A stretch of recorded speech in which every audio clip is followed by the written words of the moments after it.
So how many somewhere in A-bomb there. monsters? Oh wait, what was your question? Abomination vaults, how many? Yeah, I think like 50-ish. I think Kale can pull up the notes here. Damn.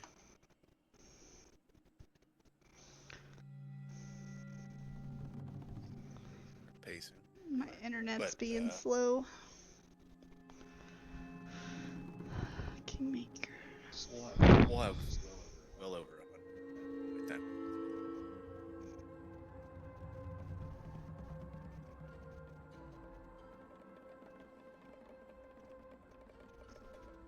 All right, I'm gonna go ahead and start session 29.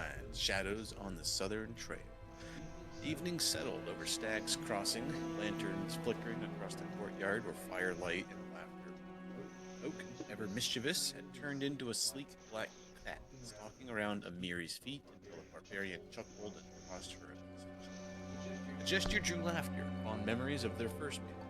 Nearby, Thaddeus conversed quietly with the dour and sour cleric Harold, the two trading philosophies of death, decay, and renewal as sparks drifted away. Across the courtyard, Dizzy leaned back in his chair, boots dusty from the road, watching Valerie jot security notes on her journal. While Oak patted over and slapped it shut with a paw. Valerie sighed, conceding defeat when Dizzy mentioned seeing strange lights flashing along Candlemere Island. Valerie frowned. Old stories haunt that place, she said. Though she couldn't recall the details, the word giant later caught Amiri's ear, and she reignited her restless and bored energy.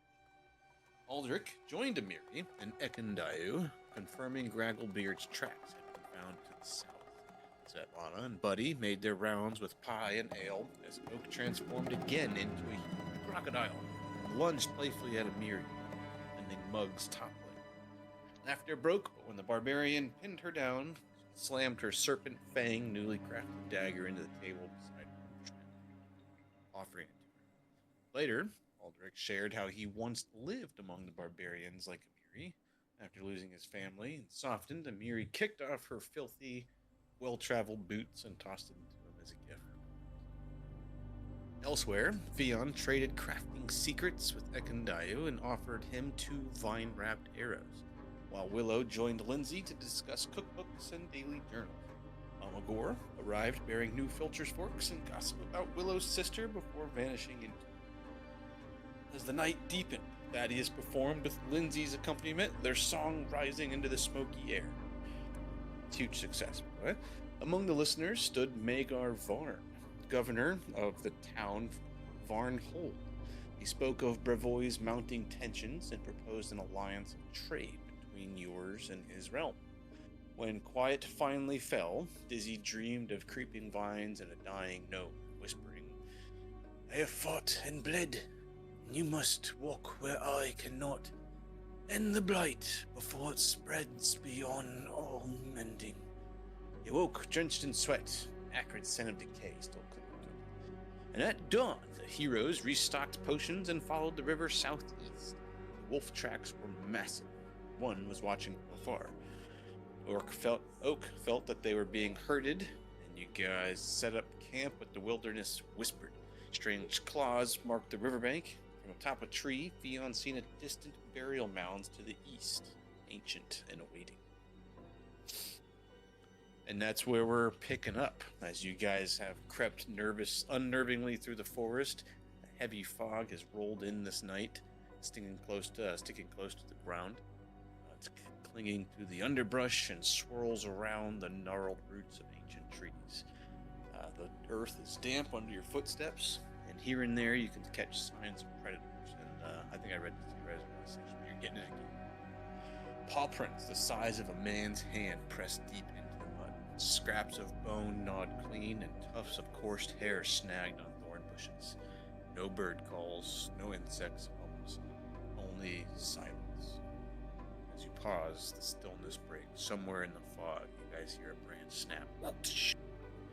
Growls ripple through the mist, answered by another and another, echoing in every direction, almost like you've been surrounded in the night.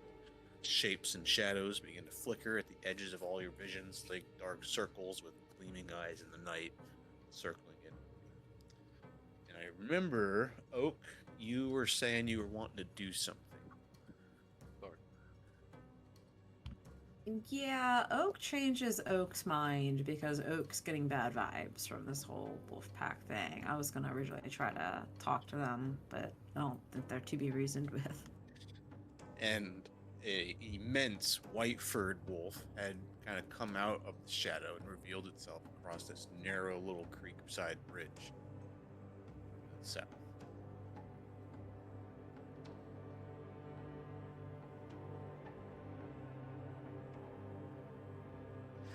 Well, you guys all have about a few moments before you guys are surrounded. You guys can hear the paced footsteps of wolves, large ones, closing in a couple 100 feet away, 100 feet away. You guys all have like one action you guys can do to prep or prepare or move or yell out or surge forward. I'm going to go around the table real quick. Thaddeus, what are you doing?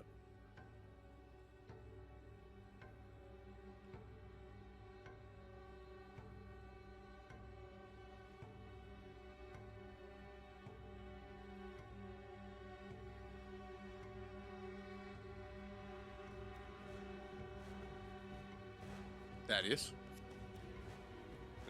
We know the wolves are coming, and Oak want to speak with them first, right?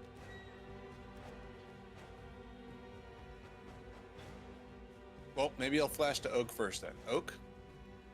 Everyone has one action that they can take before you feel like you're going to have no choice but to stand your ground and then draw weapons as this thing is likely coming after you. No checks needed. You guys can all hear, sounds like dark, like laughter almost in common, coming from the direction of that bridge. So this white wolf, can I yell down to it and ask it what it wants? And yeah, sure, you're up first. Some dialogue. Let me know what I'm do.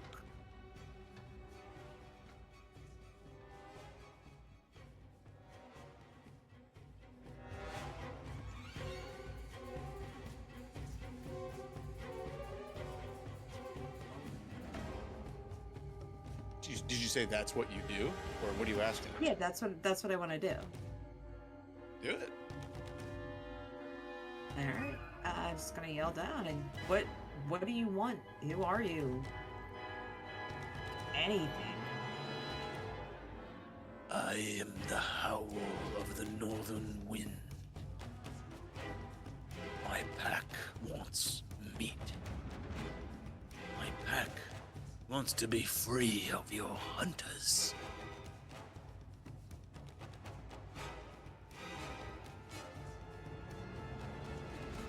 That's very conflicting for Oak, because Oak also wants the wolf pack to be free of hunters. Mm.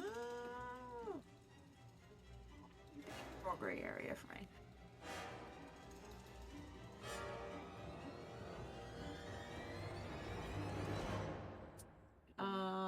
Is there any way we can negotiate with you instead of just mass carnage? Is it that you could possibly offer more valuable than the flesh from your bones? If you were to protect our eastern flank, you can feast on whatever you want out there, and in return, you would have our protection from any hunters.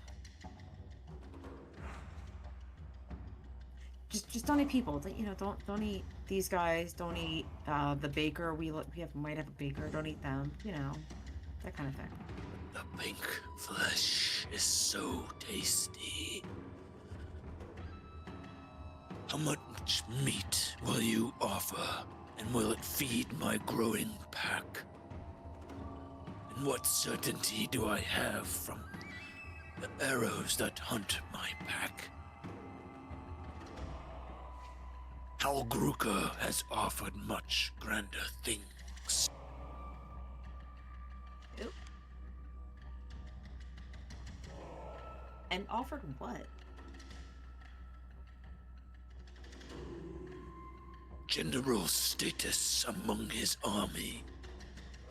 All the meat my pack can eat. Especially the flesh of men. Okay, so the flesh of men, is this a big selling point for you, or...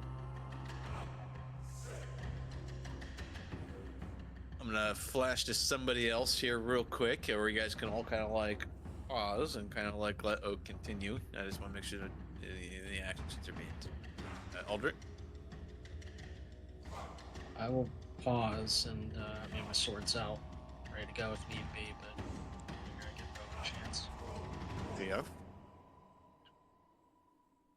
I will load my guns if not already loaded. I'm assuming they're loaded.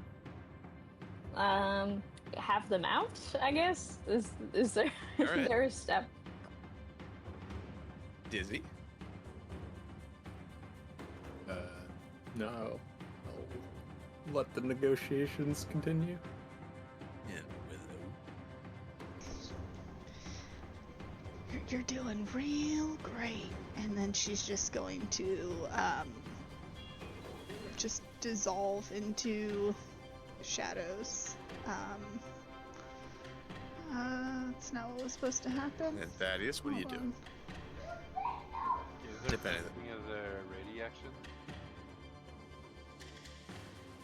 I will Yes, just you back basically up spend. here, Yeah, you can move. and if there's some hostility going on, I'm gonna enlarge person Aldrich. If not, then I'm gonna.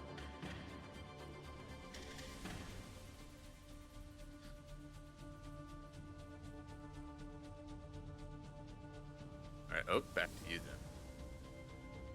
Alright, Oak's got one last pitch. He's going to step forward here. And she's gonna offer this. My own family was slain by the same hunters that are killing yours. So under my oath and my watch and my loyalty to my own family, I can assure you that no hunter's arrows will find you and yours. And if you are guarding our eastern flank, whatever you perceive as a threat is your feast. Have at it. You deserve it. A good meal in exchange for your loyalty and your protection. That's all we can offer. Helgruka and his army are coming. What enemies do you expect from the east that I should have to defend it from?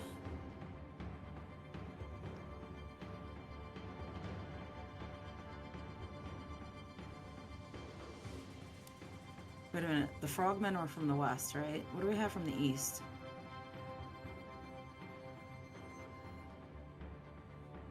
I got my map mixed up in my head. Personally, I don't know. Hold on, I need 3 minutes, guys. I'm sorry. Let me step away. I'm gonna fill up my got them all. Kansas, Joey. The east is like, we don't really know. That's kind of why we're going to the east. But then beyond the we don't know is that one guy's stuff. Right, so far all of our threats we've actually encountered have been from the west, and I just don't know how to look at a fucking map.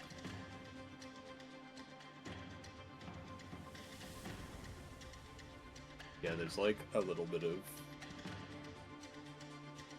unclaimed territory, I think, to our east, which is like where the wolves and stuff are, and then past that is Magar Barnes land to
What's that, Spirit?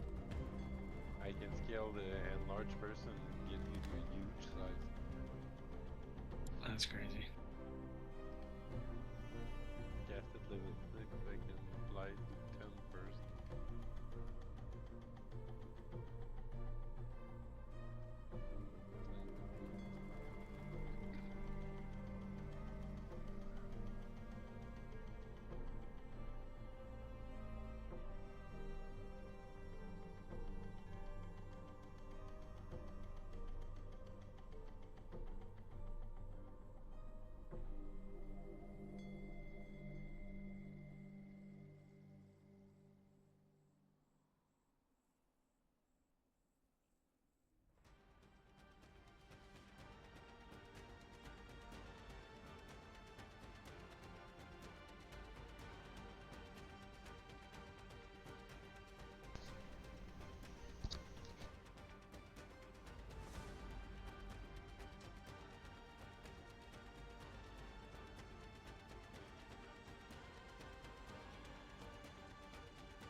So sorry, crew.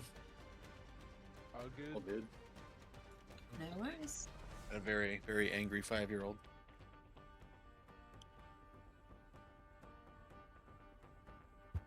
Sweep the leg. All right, Oak. Not sure if you've been brainstorming on how to have to reorientate, but you were offering some stuff, or thinking about offering some stuff. He's name dropped Halgruka twice now. And he asked you, I think, lastly, what enemies does he have to worry about coming? Right. So we don't know what lies to the east, and that's why it needs protecting. We don't have eyes out there. We've been burdened with an onslaught of small nuisances from the west, and we haven't been able to keep our eastern borders properly protected. But as far as what you can eat out there or what you want to eat, it would be yours to have at it. Eat whatever you want. Eat particularly anything that's a threat. And those lands that you would protect would be protected for you as well. But still, you can't eat people.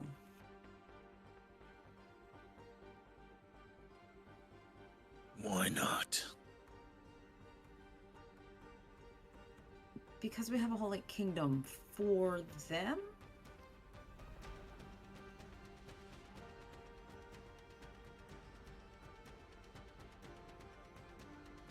What if there is a moment of crisis for my pack? And I must choose my pack or people?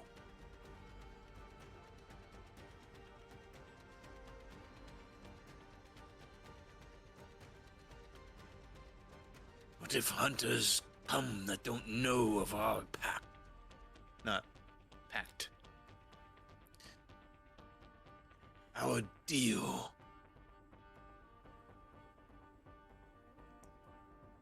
We will liaise frequently. I have a small army of squirrels, birds, messengers all over the forests.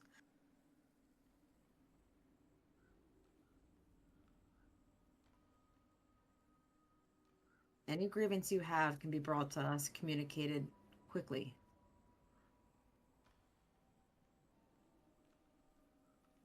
Make a diplomacy check. This dumb bitch doesn't have that. Hold on. Well, that's what Oh, you're wait, she doing. is fucking trained in it. How'd that happen? Whoops, how'd that get there?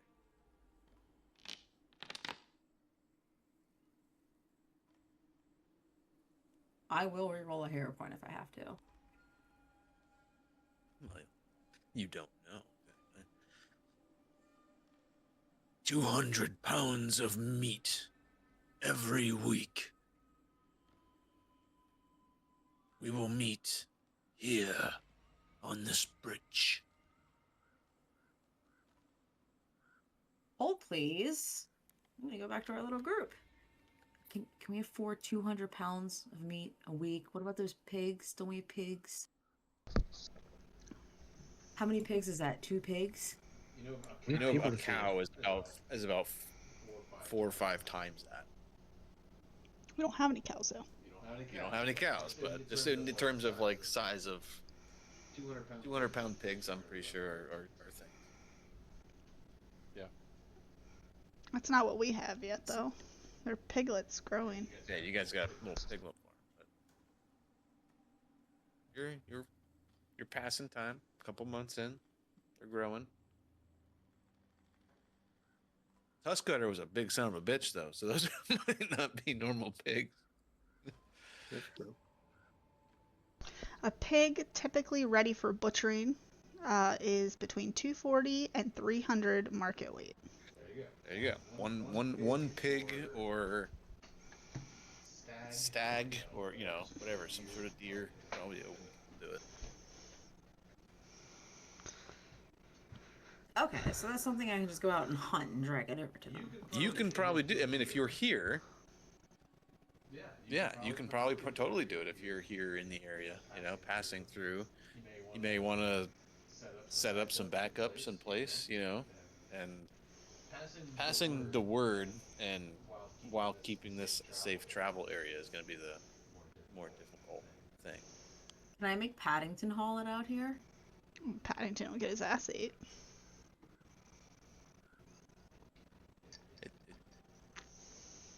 Just take a small pack to harass a big ass grizzly bear. We can also kill them for free. You could. Yeah, that's what we could just kill them for free. This is also true. So if it's sounding like more and more like a huge hassle to try to get these motherfuckers on our side. So yeah. Well, you guys are the rulers of a kingdom, so you're like creating logistics to get meat out here. Right? It won't be a hurdle. It's not something that you. Yeah, guys and I'm would pretty have to sure do. Ikuendo was the ranger we celebrate. I'm pretty sure you can take care of that. Oh yeah, Kadayu can do it. Everyone can give me a nature check also while you guys have been seeing this massive white wolf on the other side of the bridge. Which is in the shadow a bit, so he's hard Is to it? see. But it's obvious he's white. You can die actually here with us, so Yeah, he is here. Oh, he should be. I'm nature. pretty sure you can enroll that contract after our little expedition.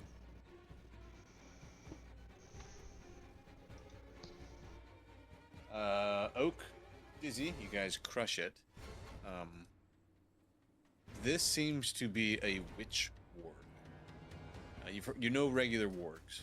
Wargs are larger, very large, fairly intelligent, capable of typically goblin or orcish and the common tongue. A witch warg is a larger, more intelligent version of that. Typically not from in this area. They're typically in a very frigid climate. This one seems to have drifted southward to probably become a very dominant figure in the area. Known for having exceptionally cold, freezing breath. Also very evil. Oh well, if I knew that at the fucking beginning, Christ. I mean, they're wargs. You guys are dealing with, you know what a warg is. Yep. That's fair. Okay, yeah, never mind. Fuck diplomacy. Here, We'll never make them regular happy warg. enough. After 2 weeks, he's gonna ask for 400. And that's Howl of the North. Dibs on the pelt.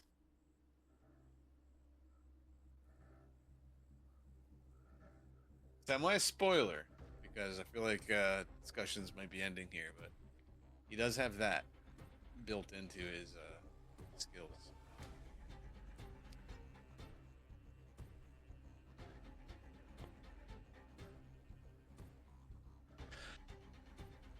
Okay, you guys have all noticed that the wargs have drawn 5 feet, 10 feet closer. Discussions have continued. They haven't drawn much closer than that, but they have creeped in just a little bit more. Branches snapping, a little closer, and it's pretty dark out. You guys don't have any big light sources that I can see all lit up. You can hear shapes in the woods here in front of you, on the other side, Right. possibly even coming from behind you. What say you? 200 pounds every week on the bridge. And I will watch your eastern border.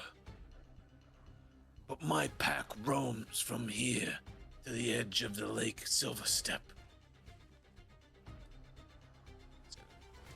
Yes.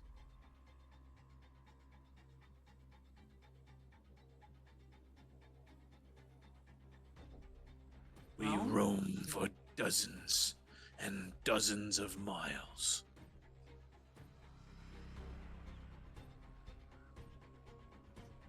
I'm gonna confer with my my board back here and look back and see what anyone else has an opinion on this. This thing's evil. Say if he wants flesh, tell him to come get it. They're not speaking common, right? They're Yeah, common. Just the one that speak. They all speak. They got a +2 to his intelligence modifier. all right. That's your off table. That is your baseline if you should trust an animal, because if it can fucking speak to you in common, something's going on. Cheshire cat. I'm pretty sure they got into trouble later. Yeah, he's eating somebody.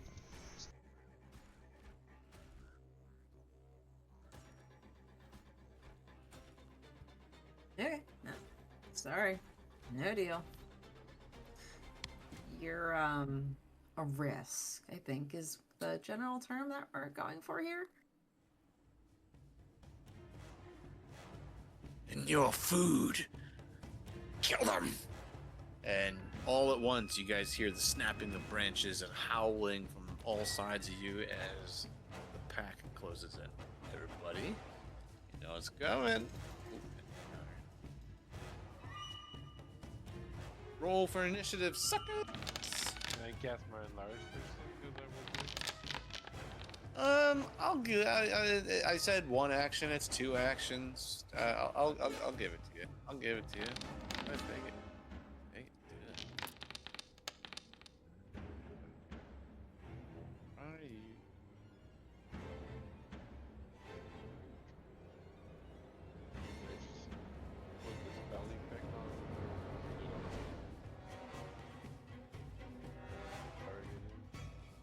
Do it. Put it. Cast the spell. Link it in chat, and then you can just drag it right on.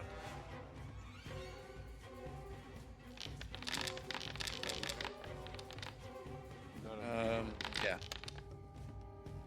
See in chat now? You see where it says spell effect enlarge? Yeah, but I don't cast Yep. it on me. You enlarge me. Oh, I didn't. You did. Maybe when you cast it, you didn't have him target.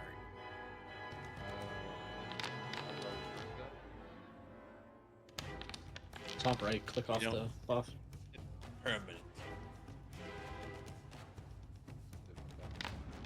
Who did you cast the spell on? Aldrin. Aldrich.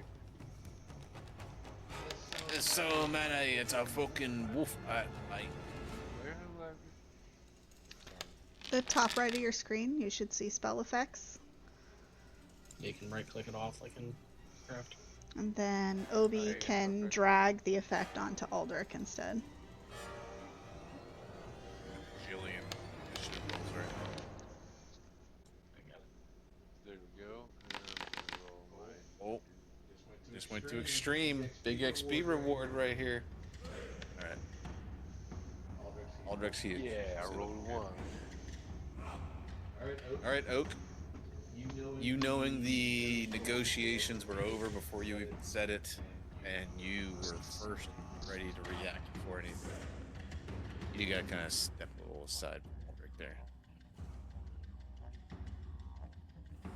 You are first up. What are you doing? I'm a bear. Okay, I'm going to become a bear, and I'm gonna run up and Paddington gonna give a wolf Care Bear stare?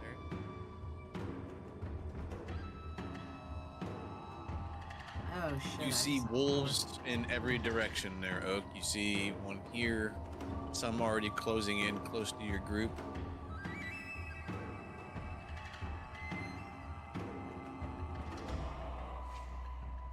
Alright. Paddington's going tank mode down here in the south. So you move, shapeshift, and then Dizzy's up. I will cast a spell.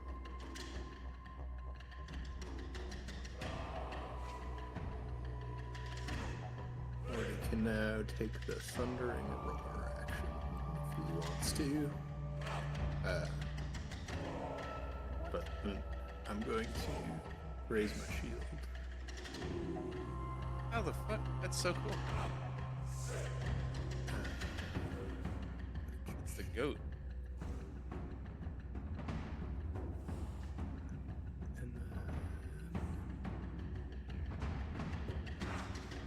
we're gonna move in.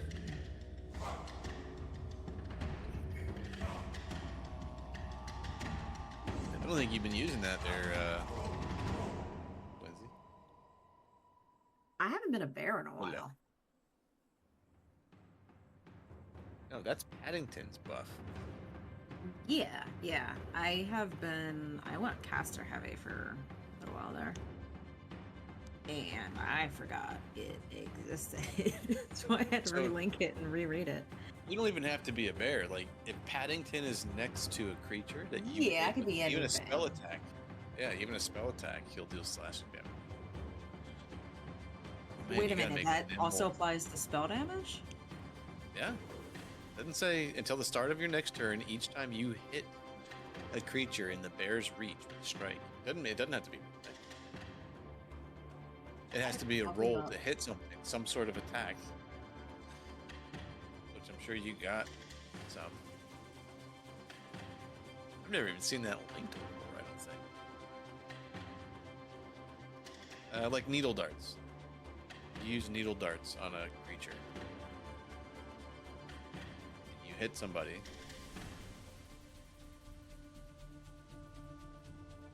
It says all it says is with a strike. It doesn't have to be melee. So as long as it says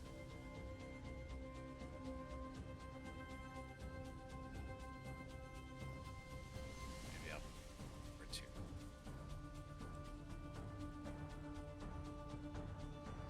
A strike.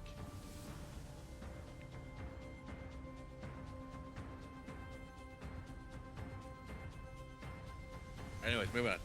We'll circle back, but I think you can use it more than what you are. Sure.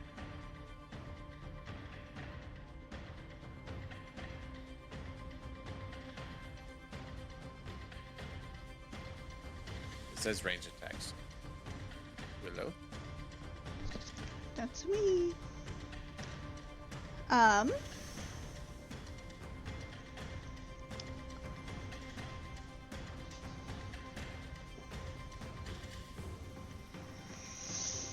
Doesn't work currently.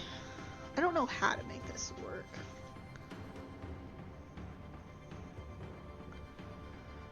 I've never used my Scout's Charge, but I did do hide. I don't know if it worked. It's like for a billion scrolls up. That was my one action. And then I have this Scout's Charge.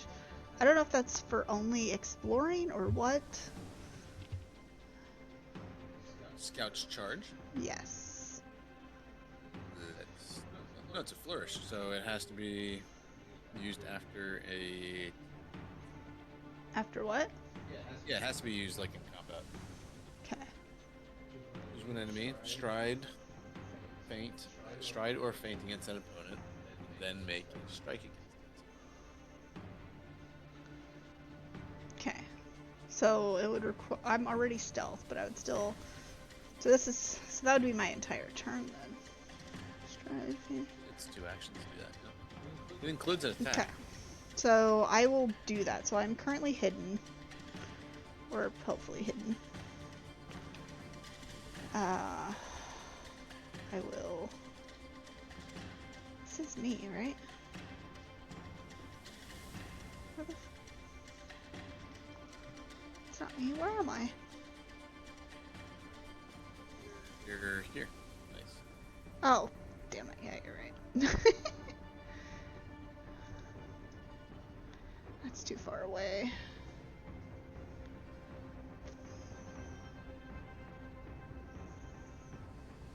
I didn't get that returning thing put on anything yet.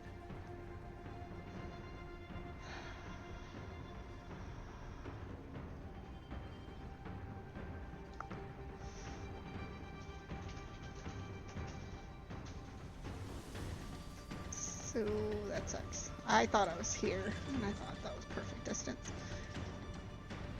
Alright, well, first action, second action. And then I don't know if my hide went off. If so, then they are off guard to me.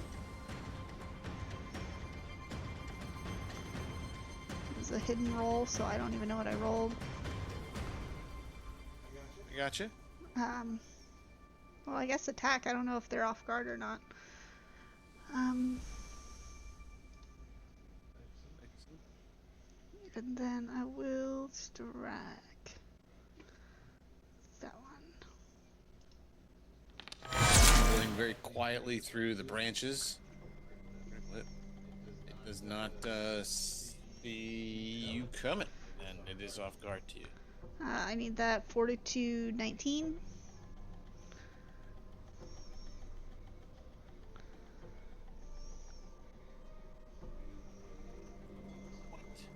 No. Strong saving throw? Yeah.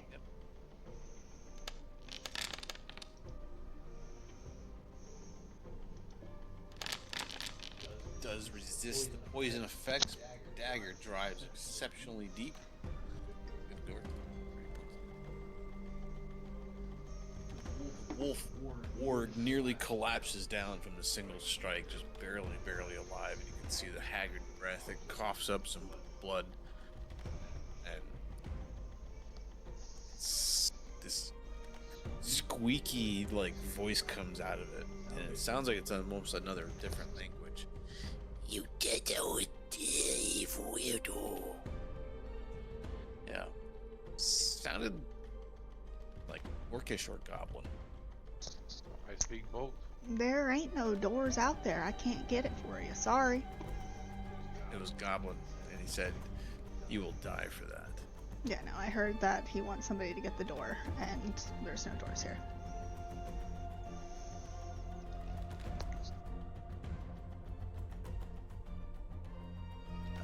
This time, an orcish you hear over here in the branches, Thaddeus.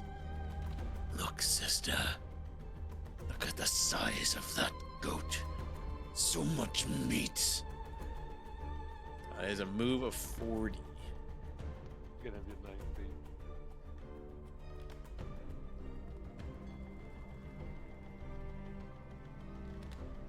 You're not coming through. If he's larger because of his magic connection with you, then when he passes, is his meat gonna shrink in their stomach?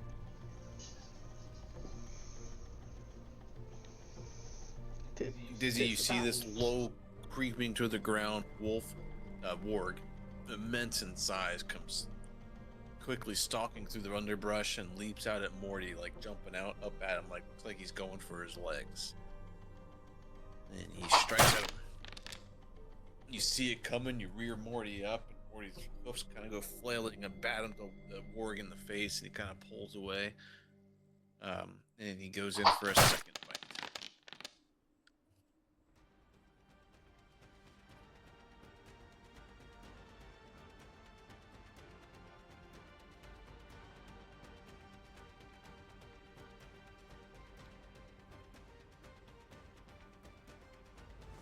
All of you, kill them. We'll bring their heads to Algruka as trophies, and we'll take their kingdom for ourselves. That was the Owl North Wind, and then he will use just an action, and he'll pause here, and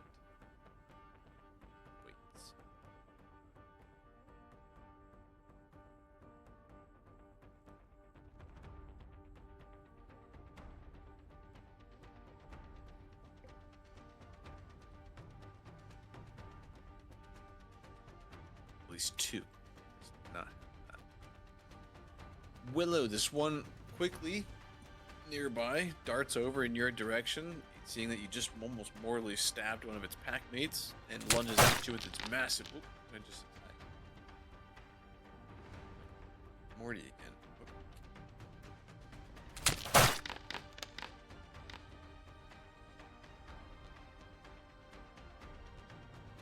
You were too focused, and this thing was too quick, Willow, and the warg comes in and just grabs a hold of you, like in the ribs and like waist area, almost getting in too deep.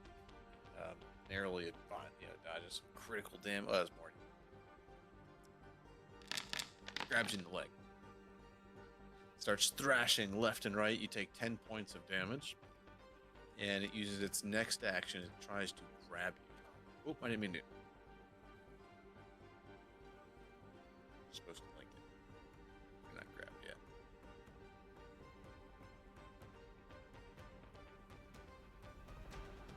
Yeah.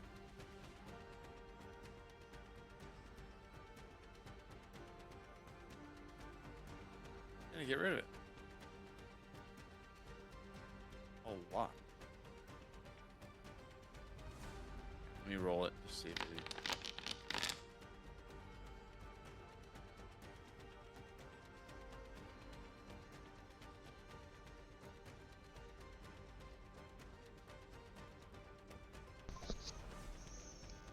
We're experiencing a little technical difficulty here.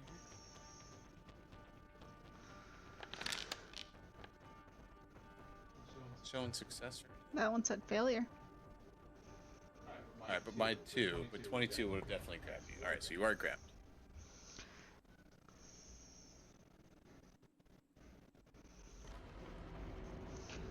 Either pressed into him.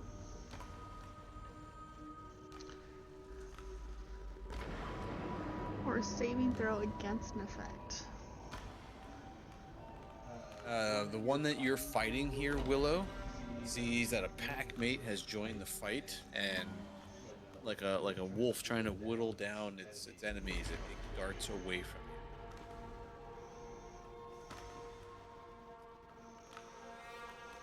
And it kind of like rejoins with its pack leader here, takes another movement. Come on, bleed to death. Yeah. It did.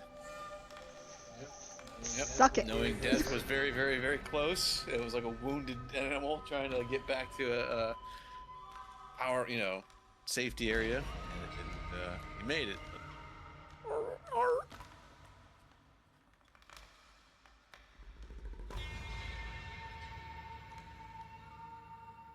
Another one comes lunging at Morty here.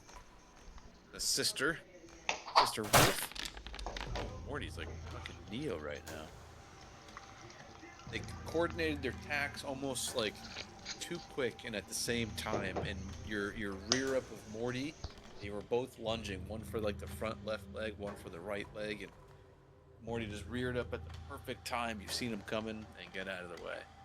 He does try to do like a follow-up bite at Morty's belly as he's like up on the ground, and again misses. Aldrich, you are up, sir. Aldrich will rage.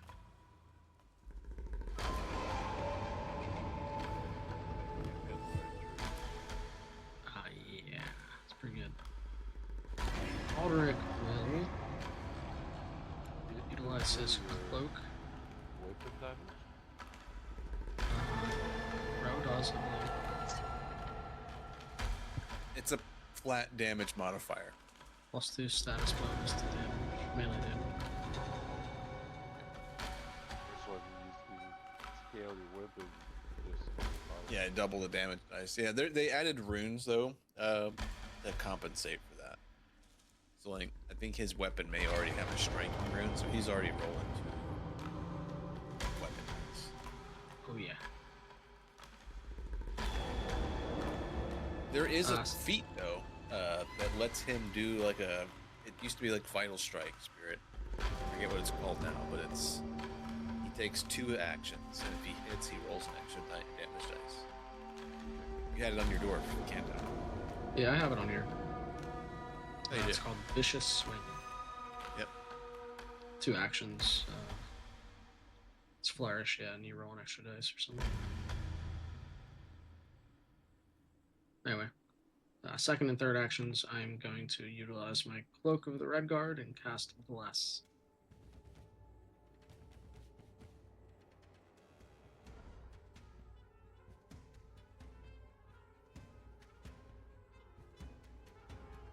That's my turn. Some of you may remember, but this blood mist moisture in the air seems to emanate from Aldrich and then fall to the ground and then seep upward in a larger area. Blood of fallen enemies, monsters that he has slain that has been slowly being absorbed into the cloak, and as he uses the ability, you feel more. It automatically applied bless, I think, right there, buddy? Should, yeah, I shrug the aura on me, so I should have it. So I'll pop up. I can drop that.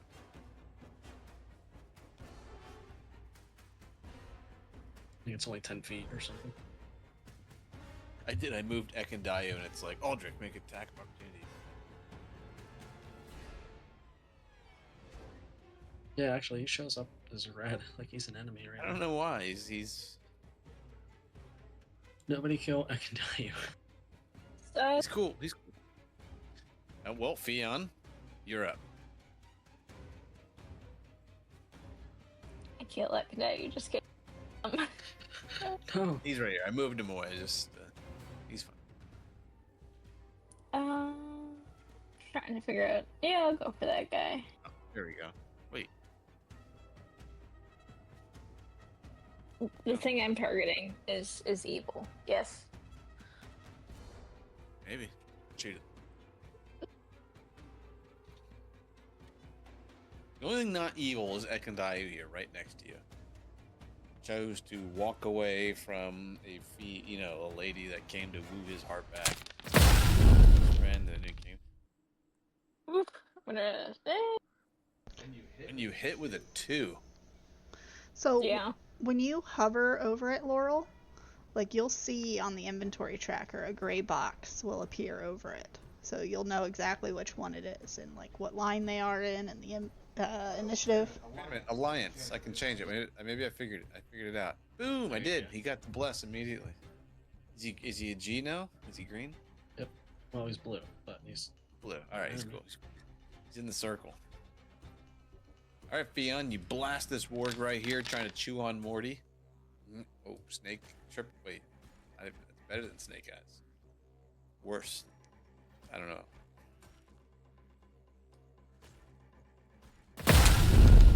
Do my second roll. That What are is the good. odds of you rolling that? Holy shit. 3 damage on 3 dice. Guns loaded, ready to pop off as soon as you see a threat come in, and hesitate just a little bit, being late in the initiative round there, but you see Morty get targeted, and detective mode is engaged. Pop, pop, pop. Yeah, you have one I action. was not. I reload with my final action. I don't think I was that late to initiative. No, I know. Just the wolves moved first before you cut your shots off.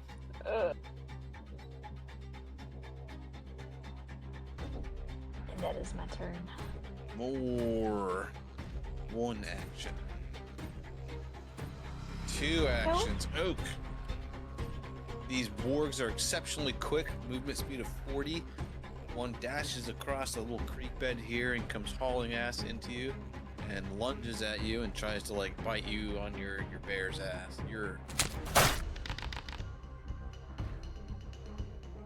bear ass.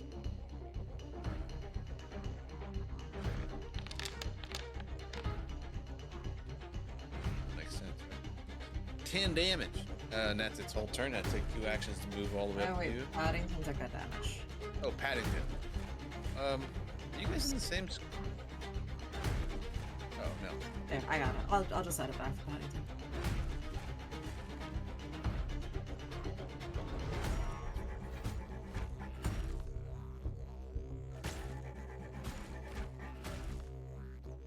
Oak once again. Another ward comes charging in, teaming up with its pack. Ooh, that was a natty 20.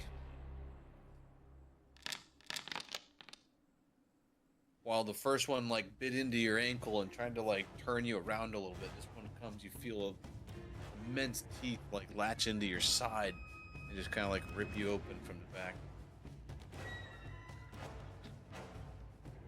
Spirit, you're up.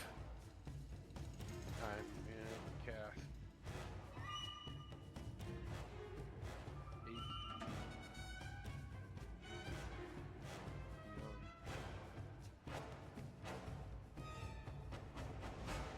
Like information to update this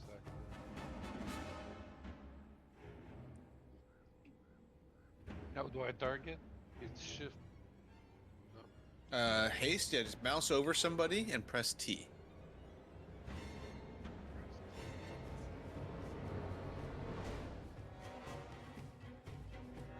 We can just drag it on. Who are you trying to haste? Yeah, it doesn't work. You say I don't have permission to. Oh, let's drag it along then. Sorry. And my blood magic give 1 AC for 1 round. For 1 round? Oh, that's super cool.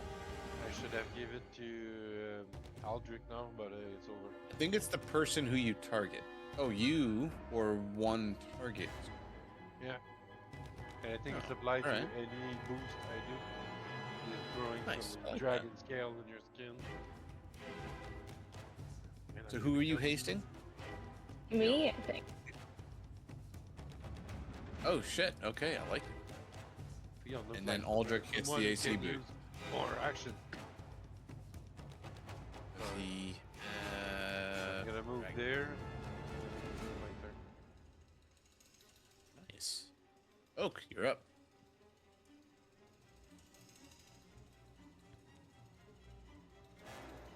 I'm gonna whip a fuck around and bite a bitch. Oh shit. Dude, Get boxed. As you rip into that one, you're savaging the fuck out of it. The one right next to it uses Avenging Bite. The creature within range targets one of the warg's allies and hits it. Did you roll critical damage? I did.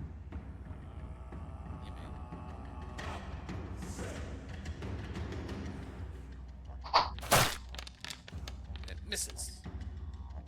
Oh, you got 2 more. Suck, lizard.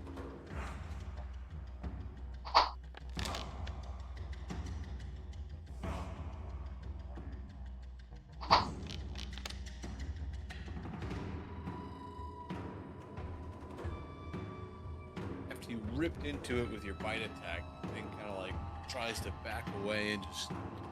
There's an intelligence to these wolves that seem to react almost like a real enemy combatant versus like an animal. Izzy. Nah, that was I re-rolled that with a hero point, Abby. Oh, which one? That one that has a 12 on it.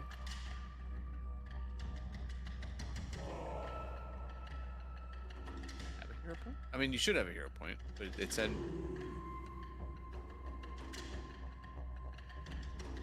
Yeah, I have the melee strike jaws that miss, and then I re-rolled it. Very last claw attack right there. Well, Oh, yeah, the claw attack there. doesn't it say that you right click on it and hold on, I'm gonna have you do it again. Right click on it and say reroll. It should say it. Oh, no, it's not giving me the option now. Alright, 22 will definitely hit, and then just roll damage. Say it's spent.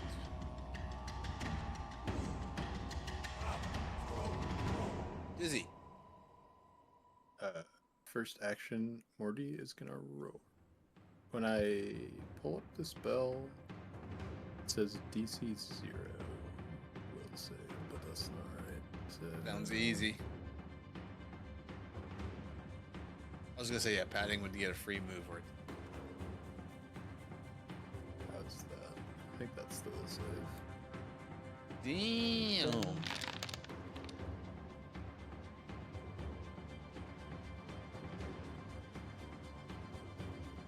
Like that shit.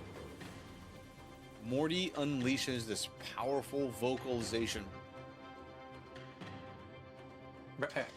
It goes on for 5 seconds, just this bleat of epicness. Aldrich, you're in that area. Paddington is also. Oh, my bleat didn't come through. Man.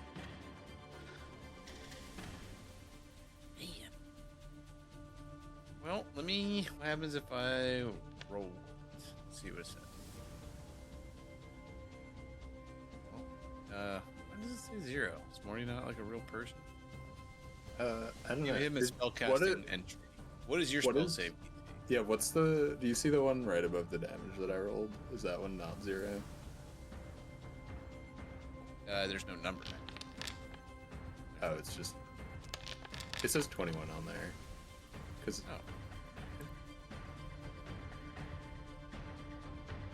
so that would be half damage. Oh, ward. Okay, yeah, there it is. Yeah.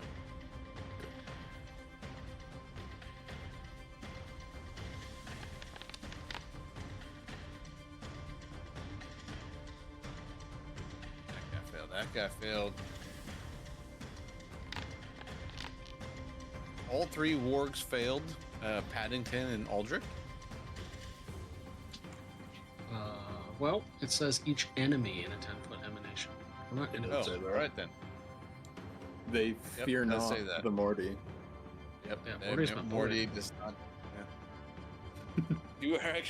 You're the opposite. You were invigorated. You're not sure if Morty's in mortal danger or he just fucked up somebody, but something. It was like this triumphant call, like a lion roaring, in preparation, but goat version. That's awesome. Did you roll damage, my dude? Yeah, it's up there. The 10. Oh, 10. Okay. Boom.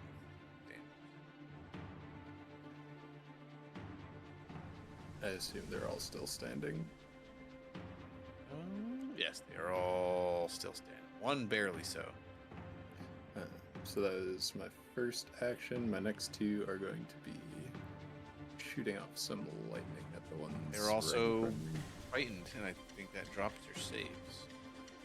Or I think it drops your saves. So this is going at these 2 guys.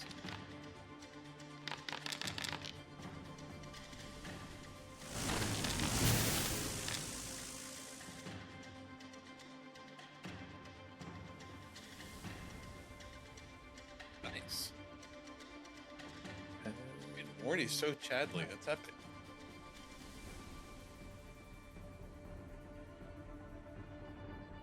Willow, you are up. I can't unclick that shit. I don't know why I can't get rid of it. You haven't grappled. They're Oh, still the guy's there. right there. I'm sorry. He's still right there. Yeah. It's until his turn.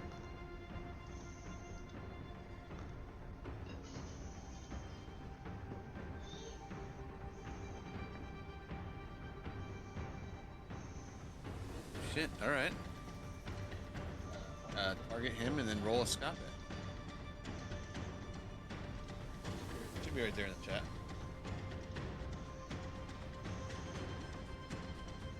Oh shit.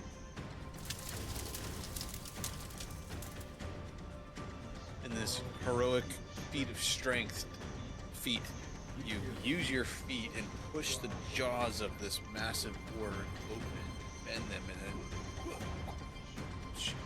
kick off of his snout and backflip away from him, landing, I'm guessing, 5 feet away. If you want, you can actually stay close. You don't need to move action. I will. You land wherever you want if you want to, within 5 feet.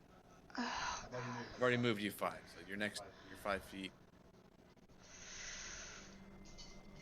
I was just going for for flavor there. You move. I feel land like wherever I you want want to within 5 feet of him. do the flavor. So I'm going to flavor, yes, I flip off, I go backwards, and then I will come back in with a scout's charge for my last 2.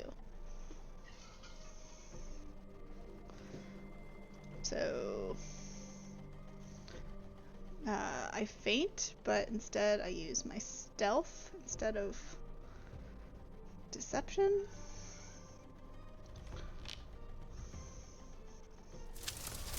Gee, Jesus whoa. fuck. Like an anime character, you kick off, land in this heroic pose, 3-point stance, and you just disappear in a poof of smoke and shadow. And this intelligent creature, this warg that is trained in hunting and sniffing down prey, is just completely at a loss of where you could have gone. And I'm going to also make. Oh, he is off guard. Okay, I was gonna say I'm also gonna make him off guard if he's not already. Yep, so that should make him off guard to me. And somehow you are 7 feet up above this ward, kick flipped off of a nearby root, growing up out of a tree, tumbled onto another branch, targeting perfectly, coming up down on top of this. Alright, and he is off guard, right? I can't. I mean, 2 nat 20s in a row. I can't see his things. He is off guard. It shouldn't be. I made him. Let me double check. I can't see. It affects my. Yes, he is off guard. Okay. Ugh. Still hit. I That's do. good. I do. I don't see the off guard when I roll. It's on the character. The debuff. It doesn't say it on here though. That's the thing. It normally shows it. Click on the wall. Yeah. I can't like bring up his. He is off guard. I promise you, he's off guard. Do you see it there with like my hit stuff? It normally tells you. Your dice will tell you your damage. Fair enough. Fair enough. Yep. There's my sneak attack. All right.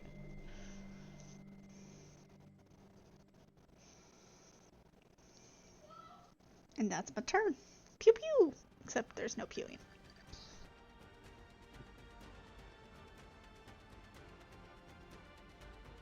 Shook and shaken a little bit.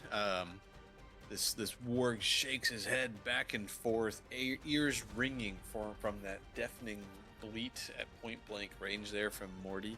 Very sensitive warg ears here, and he shakes it off. I'm gonna actually have him spend a whole action trying to like recover because their ears are so sensitive and they're so close to Morty. His next action is to actually this warg lunges for Morty's own ear.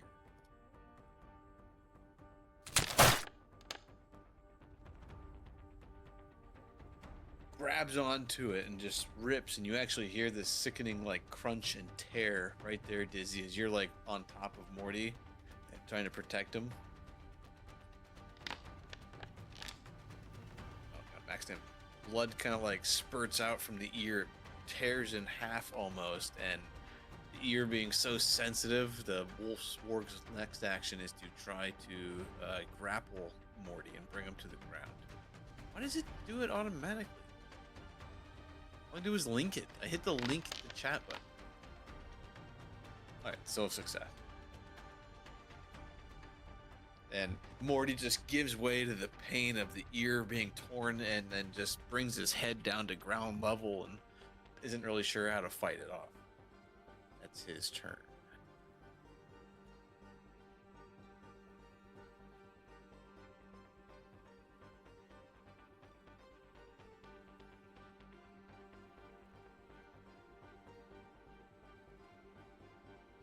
Why do you say snapping turtle? You seen one? Tracks.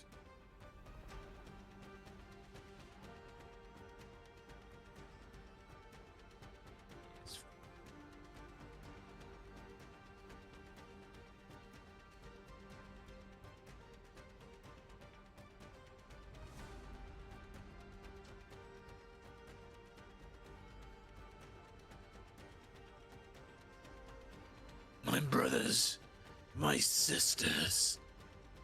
We will earn our place by Algruga's side, one way or the other. Willow, the one that you are engaged with, not feeling very good, and kind of like feeling at disadvantage, he kind of like cowers away and uses his first action. He moves 40 feet here, comes out of the tree line in a hustle, immediately like sees his pack leader's presence there and kind of like cowers a little bit, and then like starts growling in all directions, specifically yours, kind of like, you know, indicating that there's danger over there. Don't go in the bushes. And he uses this next one to move here, and then just kind of like holds.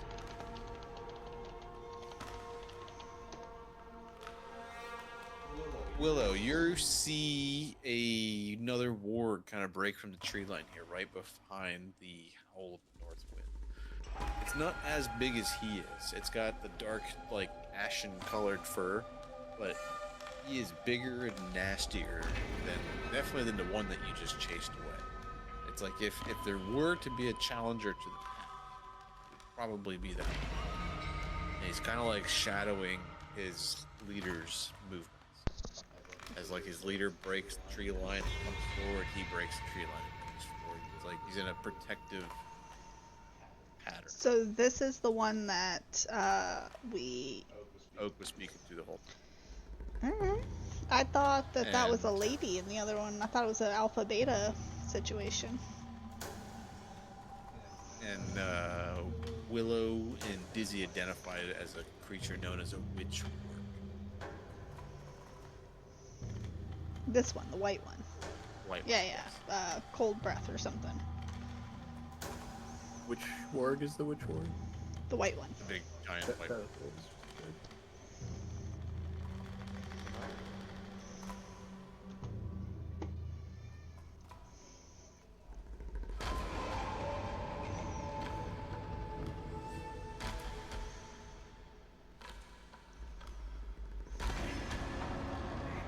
Morty continues to be the target of this warg assault. This one. All three attacks against Morty. One of the three land. Morty will take some 7 points of damage.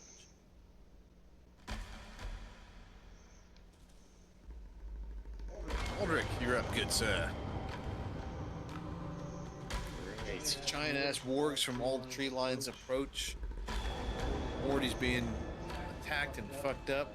You hear Willow fighting something out in the distance. You see Paddington and Oak squaring up with the wargs right in your face. I will utilize the lunge and attack the one to the north of Paddington. Or the fucking goat.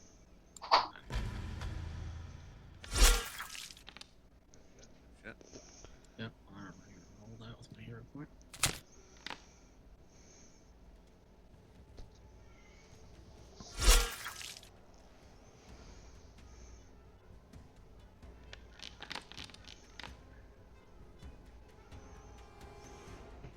A ginormous sword strike aiming to try to cut this thing right in half. At first, you almost feel like you're pulling too tight, and you think about it, twice over.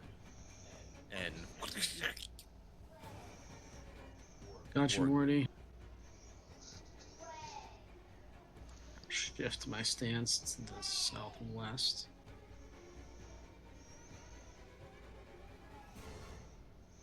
Strike it this way.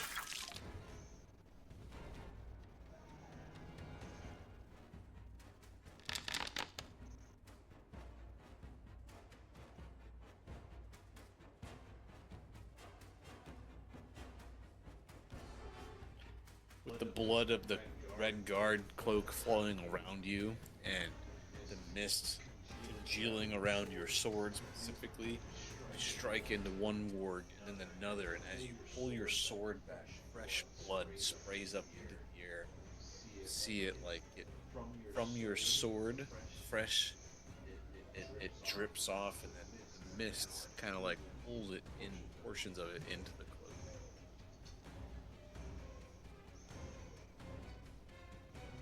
In a rage, Aldrich will. Is that within my reach? Lunge? Yes. Try -10 at the ward just to the south of that one.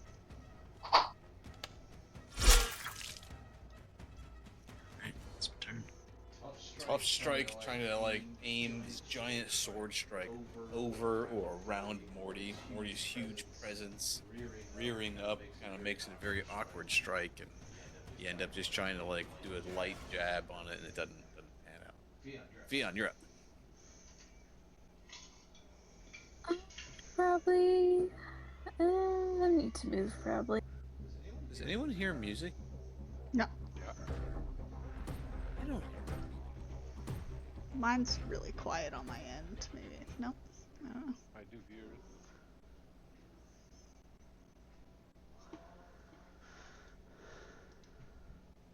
Fion, you're up.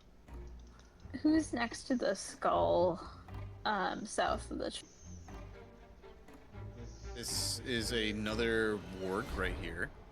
And you got Paddington right here. And this is Oak. So this is your bad guy. Trying to shoot a wolf. Yeah, gotcha. Oh, Paddington's not in the initiative, so. And you can zoom in like really, really close. Like almost like one token takes up most of your screen. Yeah, but there's a lot of trees right now. There's a lot of trees. I know. There's So- a lot to. Oh god. The issue, Slingers honed in. the issue is that Paddington's not on the initiative, so when you hover over them, you don't see them on the initiative.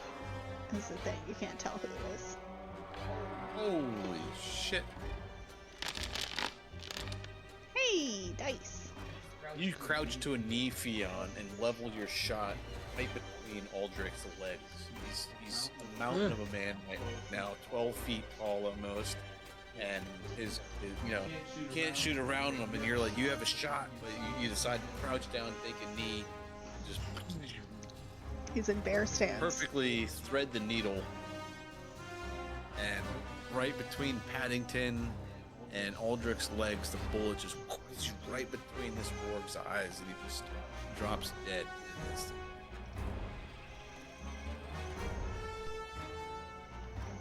Nice. That's what you hear behind you, Aldrich. Nice.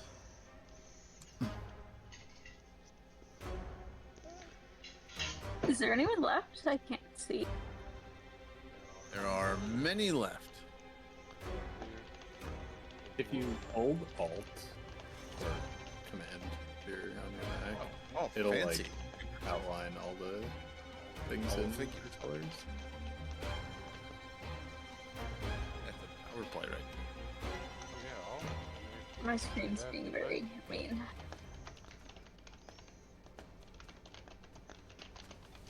Well, I'm gonna use my last move to just scoot up, and then one of them is reload. You're up next. I gotta dash and go bio super fast, but I am listening. with the ace, I think you can make another attack. No, I gotta reload. Okay.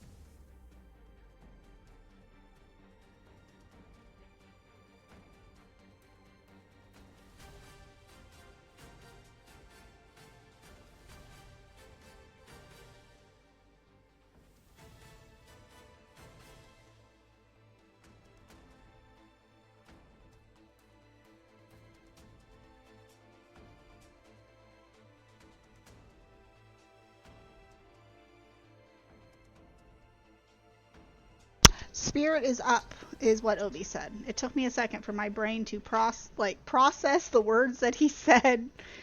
It is your turn, Spirit. Sorry, I'm back.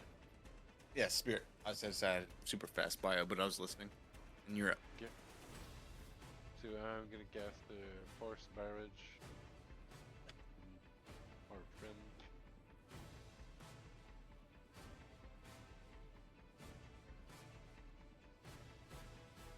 And haste is not anything that you need to maintain. It's just up and good and done. Concentrate. I was thinking she could shut another time. Would be the ace, 'cause it'd So give you cool. like So the much charge. utility as you guys keep leveling.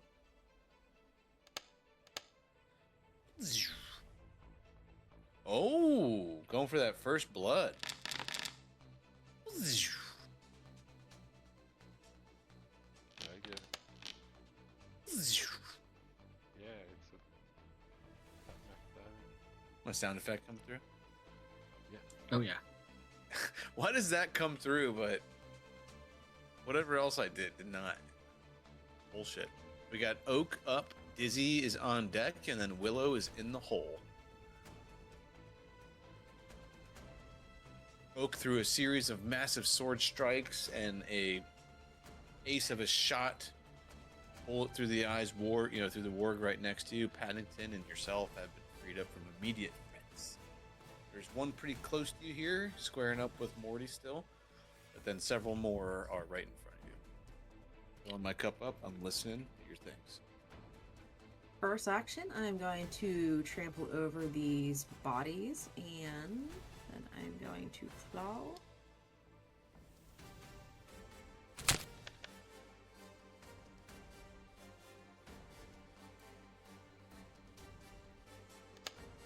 You got hit, Obi. Here. You got hit.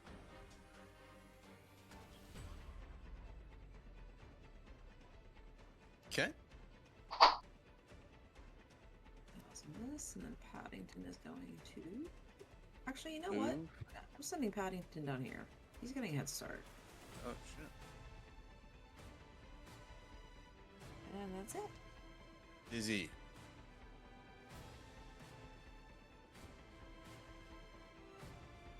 Morty's gonna take a strike at this one warg that's next to us. Headbutt him.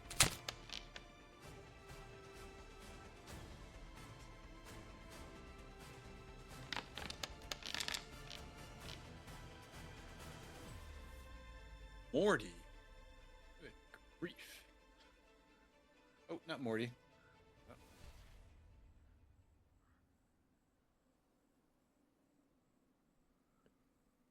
Cracks the skull of this warg wide open. In fact, like you see, it looks like almost one entire eye is just gone.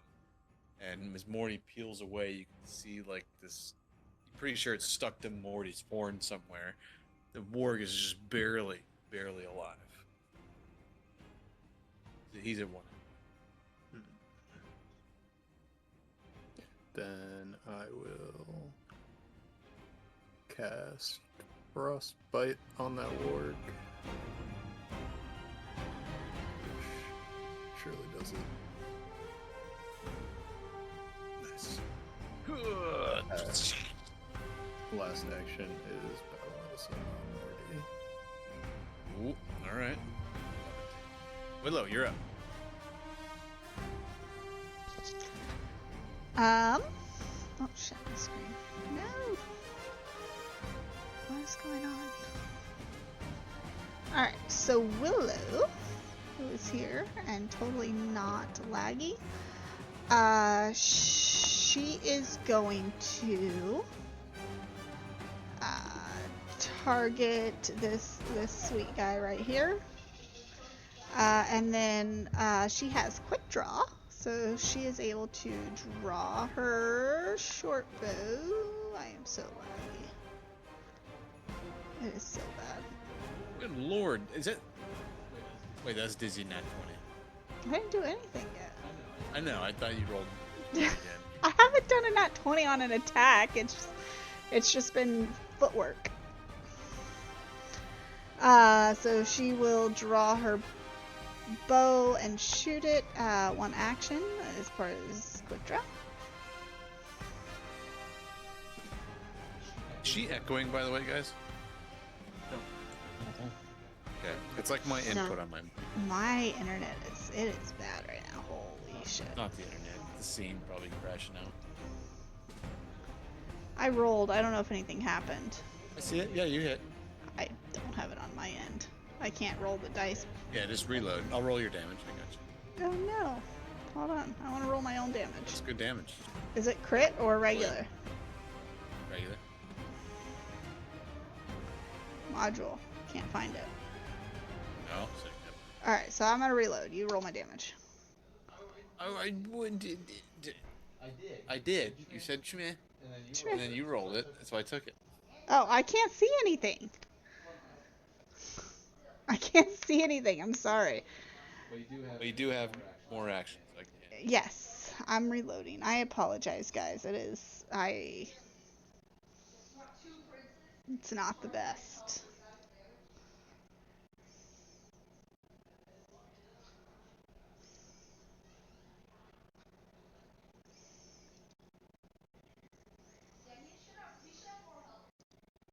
While you're reloading, I've got a quick question. Send it, dude. So.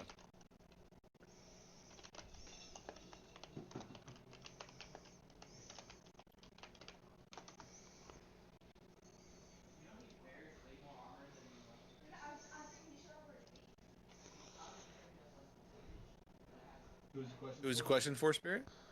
Yeah, haste. Oh, haste. It give you an extra action. So I cast it on Pion. Pion's supposed to be able to shoot, reload, and shoot.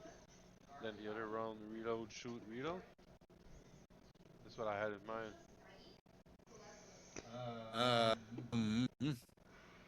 So the extra action is an attack or move.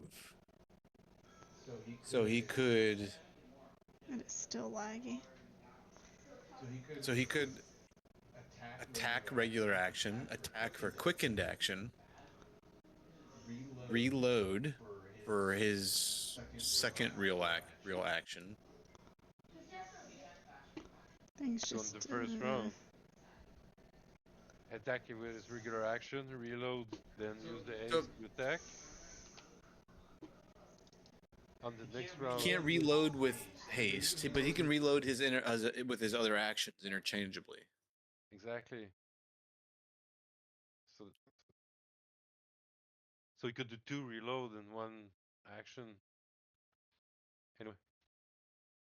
Yeah, instead of having to use one of his regulars, he gets a free extra strike, basically.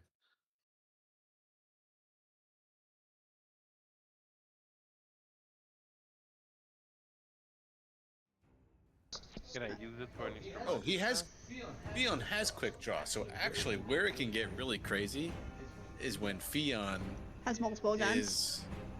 has like 5 fucking guns, and they're all loaded, and like he's just like he just throws his old ones on the ground or like pulls out new ones. Like fucking Blackbeard. Yeah, just like pulls out pistol after pistol after pistol. He just a whole cloak full of pistols, you know. And they're all loaded already, you know.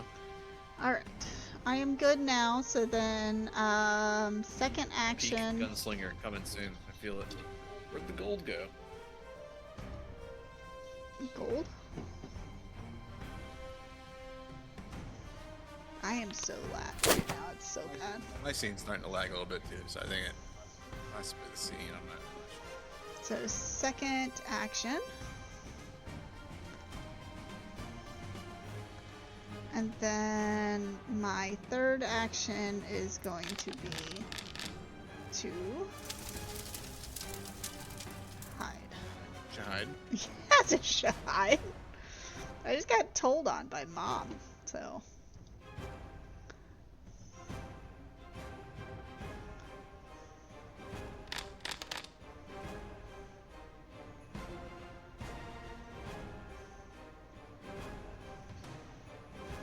It is so lag.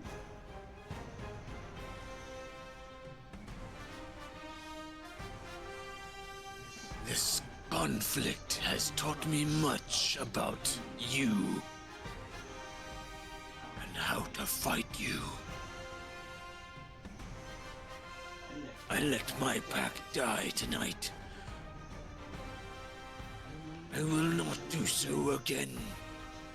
He like howls up in the moon's direction through the tree line there. Come! We hunt other days. And he just moves a bit.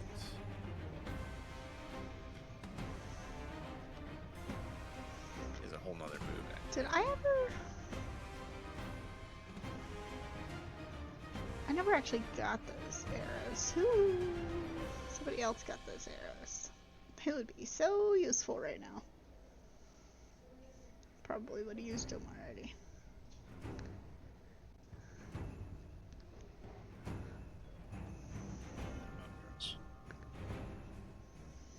They do have more.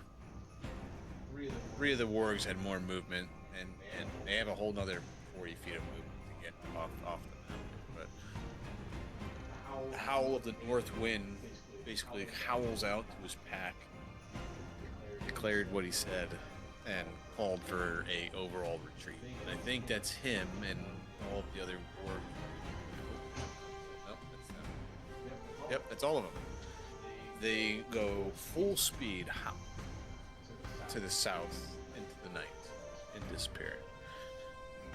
So Northwind and 3 wargs survived, but And you can try to pursue, but you know that trying to keep up with them through the woods at their speed is going to be all but impossible.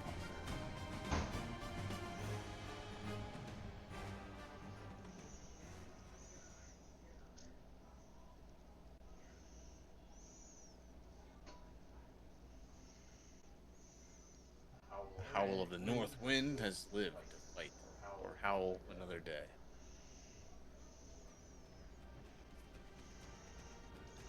Looking at the wargs around you, those that you killed,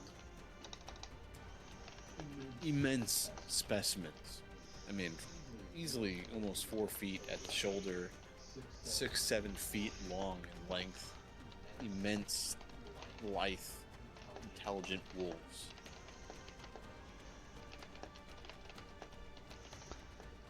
So you got his meat for me. All with fur from like a gray to a dark charcoal to almost black.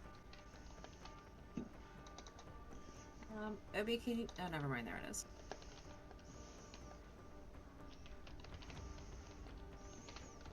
Oh, yeah, my token's still there for me.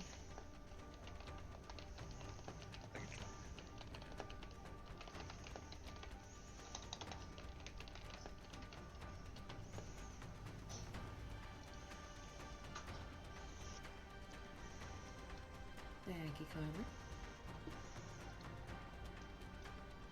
I can't move.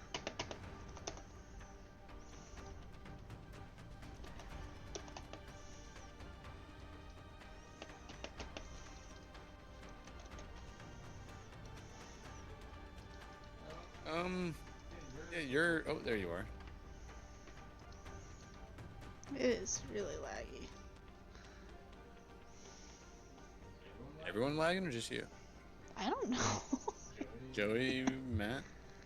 I'm lagging a little bit, but not as bad as Oh, I just got sometimes is. prompted to reload. Let's just restart it. Is it too much shit I got installed? Is that what does it? I don't know. It could be. If I had to guess, it's like one specific add-on that causes issues, but Like I'm streaming from my main PC, and the like live feed is excellent. Yeah, but my client I feel like is slowly dying. I feel it like Well, that's what I'm getting. saying. It's not where you are, but it is. It's getting there. have I'm gonna bring you it here. ever like deleted all of the chat? Like I think you can right-click on it and just be like, delete it all. It's probably not that, but Where do It you- only where do you stores so much. It doesn't like store all of it. Or clear chat log. I have never done that since we started. Yeah, but it doesn't store all of it. Yeah, Stores it's weeks worth though. That's a lot of shit. I don't know. yeah. I don't think that is it, but it may help a little bit. I mean, my client got a lot smoother. We're not on that scene anymore. There's no lag. It's like it could be. So I'm a Patreon subscriber to the Mad Mage. I don't know. He makes maps, and he imports them for Foundry VTT, and that's what a lot of my extra maps come from. Like the one we were just on is nothing in Kingmaker. It's one of those maps. There's so many hexes. Like they give me main story point hexes, and for maps and shit. But everything else, I got info.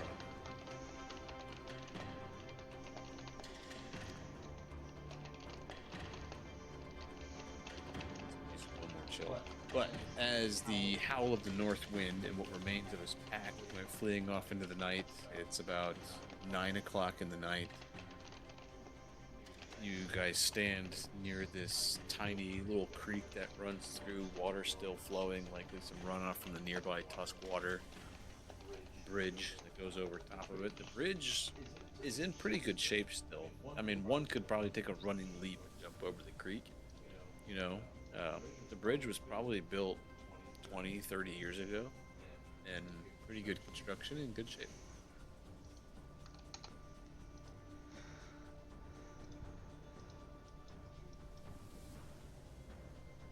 Sorry.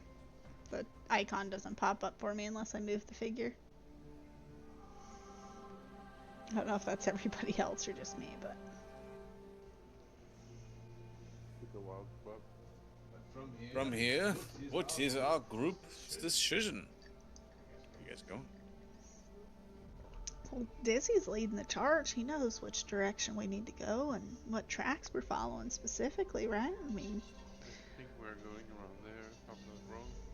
I'll be at his side, but... I mean, this is him and Aldrich and Yukandai's, moment here. Ekandayo speaks up for the first time. Sorry, Dizzy.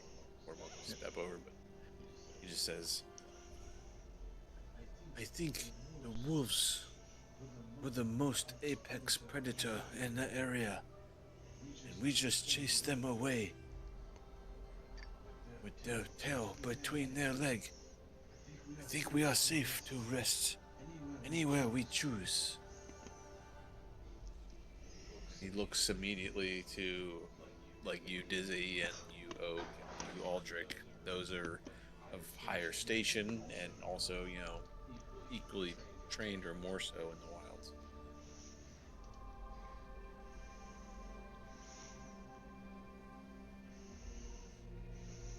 Yeah, we could set up camp and decide what we want to do tomorrow. We could either keep following the wolves, hopefully they lead us towards the giant, and we might have to make a decision on which path we follow if the wolves headed off in a different direction. But Why do you think the wolves would lead us to the giant? I don't think they'll lead us to the giant. I think we were just trying to handle the wolves on the way to the giant, and if they happen to flee in that direction, it would be convenient. But if they head in a different direction, then we'll need to make a decision on what we want to do. Well, that is facts. I know, technically we've given them more than enough pounds of meat, by murdering their kin. I don't know if that counts. Probably not.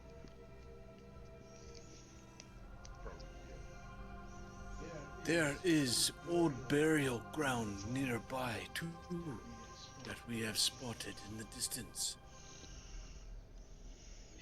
We should be wary of such location. Who knows what lurks there? Yeah, I ain't sleeping there.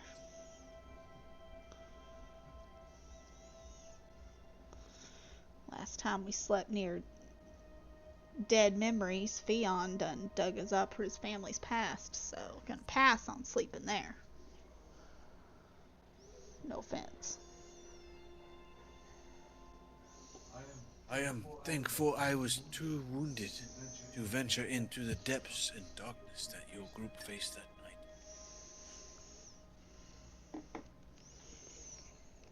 That's actually where you found Ekendayu. Yeah.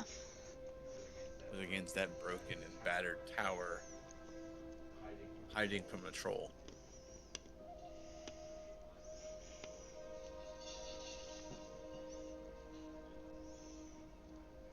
Well, as the moon continues to rise and you guys scour for safe spots to rest, you guys are in a bit of a dead zone per se. You guys are in a it's no bigger than 100 yards across, a copse of trees, most of them aged and dying. They don't get enough water or rainfall or runoff from the lake.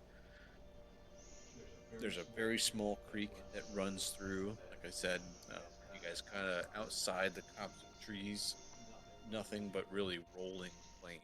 To the south, you guys can tell that very slowly the terrain seems to go up in incline until it seems to take a very stark increase, climbing 30, 40 feet, way out in the distance, hundreds of yards. It seems to, like, the terrain seems to jut up.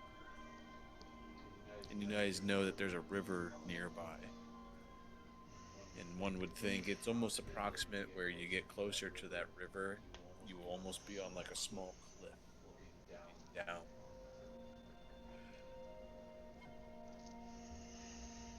Do we know of a crossing for this river? Or a safe spot to cross this river?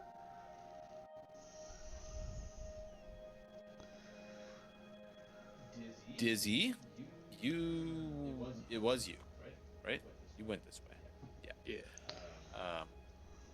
You went actually southeast a little bit, not directly, because you recognize that these cliffs, the river is too broad to jump. There's no bridge.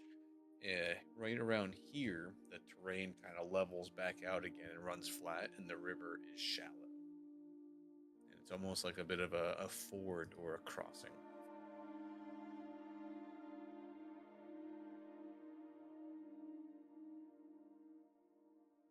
Let's head that way then if we want to cross.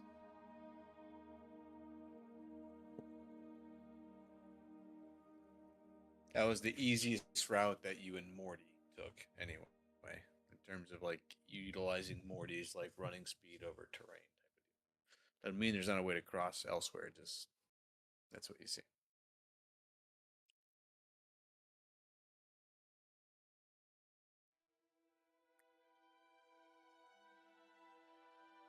What's the plan tonight? Anyone else doing anything as the moon continues to rise and darkness sets? Are we setting up tents or a fire, a camp? What are we doing tonight?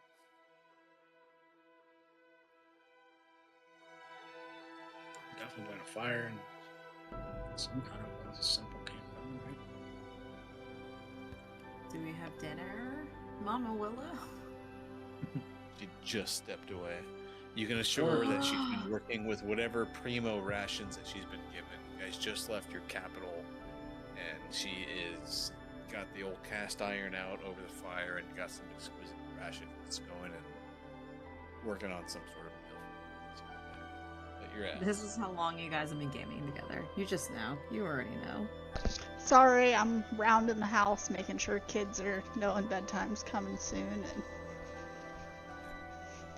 Aldrich, your instincts are, to be defensive, but as you kind of like set your eyes to where, the weakest, the easiest spot to infiltrate your camp, you can already see Ekendayu is there, or Dog is there, sitting idly looking in the direction into the darkness of the unknown. Rest easy tonight. I will watch.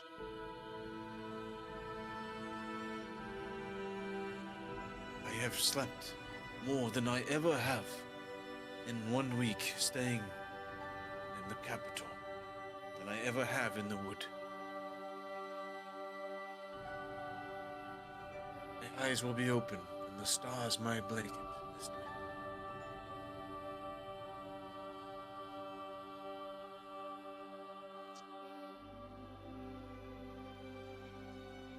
Perfect.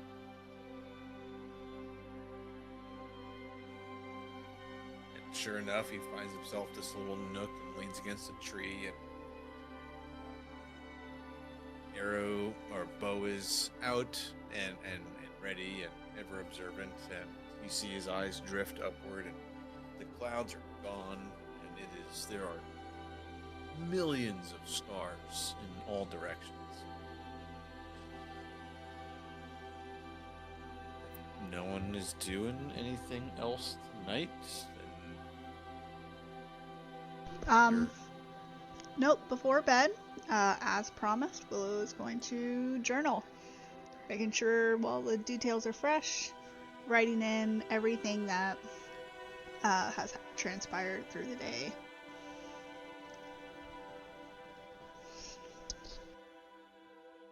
I need to do some first aid before we go to sleep, but You don't need to do rolls for that. You can have all the time you need. Everyone's gonna be healed to full.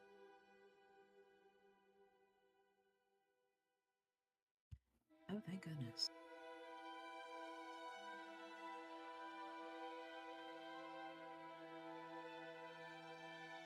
I actually read something about that today, where if your group has, an expert person in medicine, and they have like a long rest or hours to spend to like heal their wounds, don't use up 10 minutes of game time having someone roll like a dozen dice. Time's their ally. They're gonna heal everybody. Maybe not in some campaigns. Owen. But most of the cases, everyone will be healed up. But that's part of the game. That's the thing, So that's I don't know. Dizzy is not Owen. They are not the same people. It's true. When you got a crotchety old ass man who's made it known he doesn't want to heal your ass, maybe work on something different. We need to get him laid, and I feel like he'll heal us like way more regularly. Ew, Owen's old. Listen, we know an old You person. can take a mutagen. He's got a mutagen for that. Listen, we know an old lady who's Bigger just dick? as crotchety, You know it. and according to Gattleby, all right, apparently she's very good company in the bedroom. I'm just saying, we know a person. Alchemists know a thing or two, alright? They got tricks up their sleeves. Alright, back to Kingmaker. While you journal, and Ekandayu takes watch,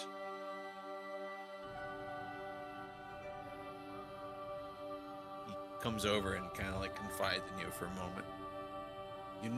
I must admit, seeing Natavi last night,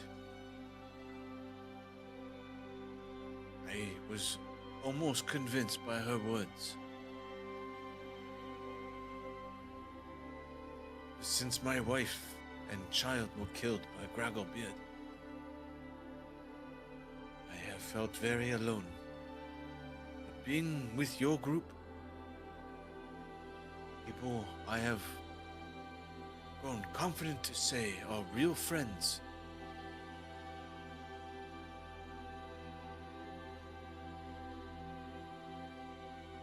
Doctor? I think my wife would be proud of me. She would have wanted me to find peace and perhaps love again one day. You're journaling. You Okay. cuddle up. He's not couldn't cuddle, but he come and sat next to you and I was just confirming. while you were journaling, and you're awake later than others, perhaps. Yeah. And you eventually also fall asleep under his watchful eye, and Well, I feel like she would respond to that. I just wanted to confirm who he's talking to. Good. She'll pat his hand like an older sister.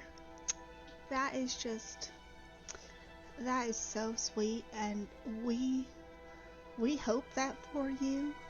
We wish that for you. I hope that's not a weird proposal, because I'm kind of spoken for momentarily. Maybe soon. We'll figure it out. But you are so welcome here.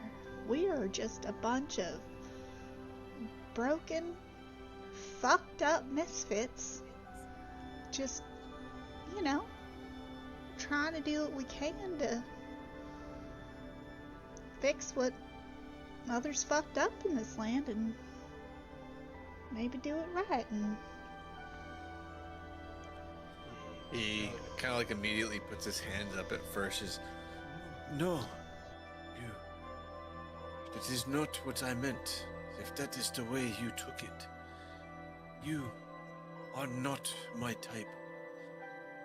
He gives you almost like looks you up and down as he says it.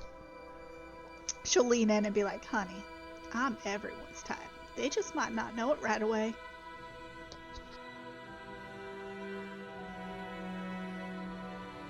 See him crack a smile. No, but really, not my type. He like pokes you in the forehead with his finger. As cute as you may be, I am actually, I believe, quite a bit older than you. But who knows what this kingdom you and yours are forging will have for me. Rest easy.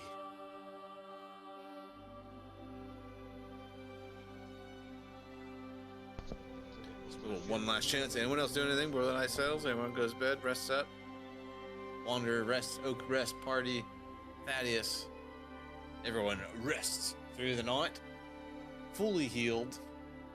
No sign of any wargs or howls of the northern wind. And I think under Dizzy's direction, you guys are heading southeast.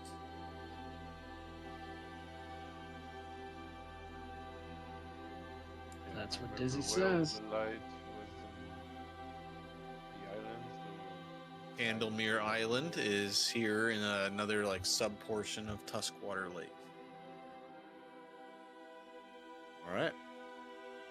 You brought horses and can actually move 2 hexes in a whole day if you spend most of it just traveling, no major conflicts or, extra long rests or anything like that. And Dizzy, you know the path, you lead them, and you guys are easily able to make it to a low spot in the river to the west. Sure enough, the cliffs kind of like drop down to 0 elevation, and the river gets much, much shallower, and you can hear upriver the sound of like light rapids as the water drops from 40, 50 feet high down to 30 to 20, and it picks up velocity. But then right as it comes through this area where you guys are at, it slows way, way down. The river gets shallow, and you could probably even pull a carriage through here. It's about 3 feet deep, for about 30 yards or so.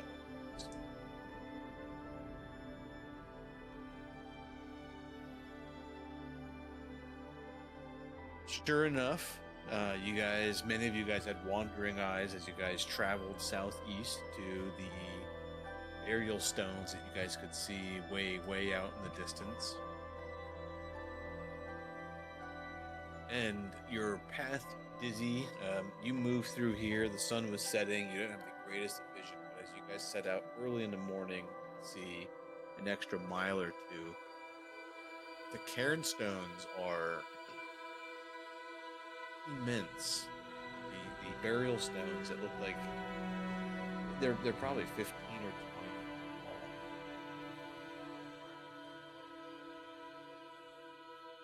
tall. That was to the over here in this direction. You guys cross the ford here and continuing. Where are we going?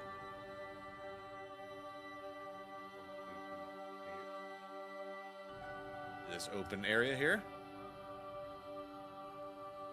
I think so. I'm gonna go there. All right. You guys cross the ford area and get just a little bit across the other side. The elevation starts to go upward a little bit.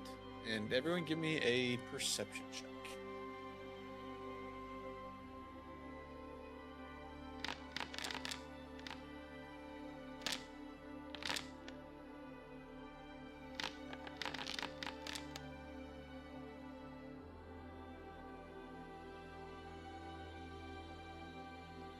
Aldrich. You're the high roller here tonight, sir.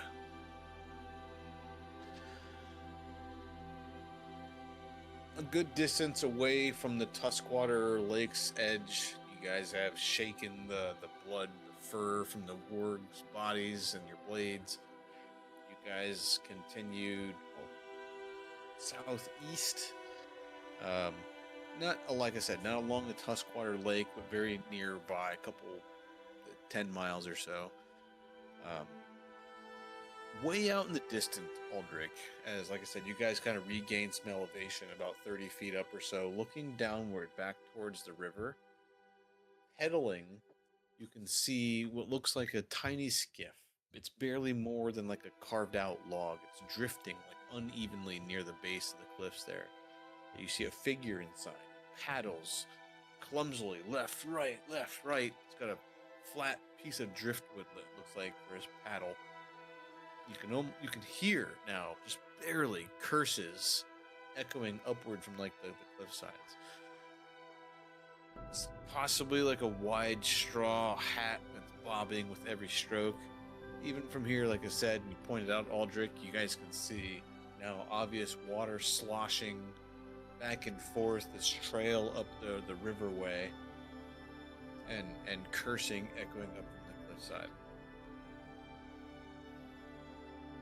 Aldrich with a 29, you can actually even see it looks like the wobbling.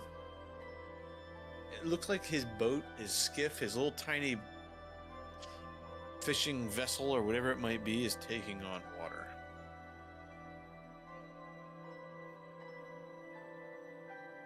And he's down below us.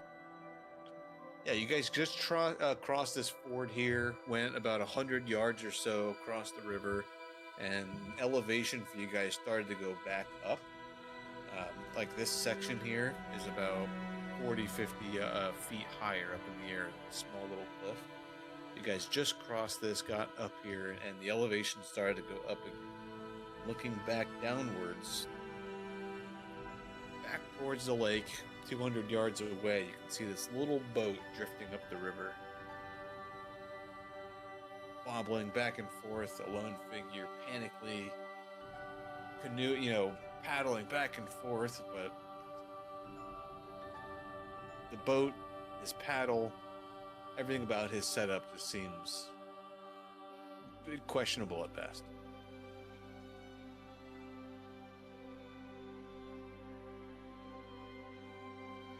I will tell my fellow travelers and say maybe we should go help this guy. This guy's gonna drown if we don't do something.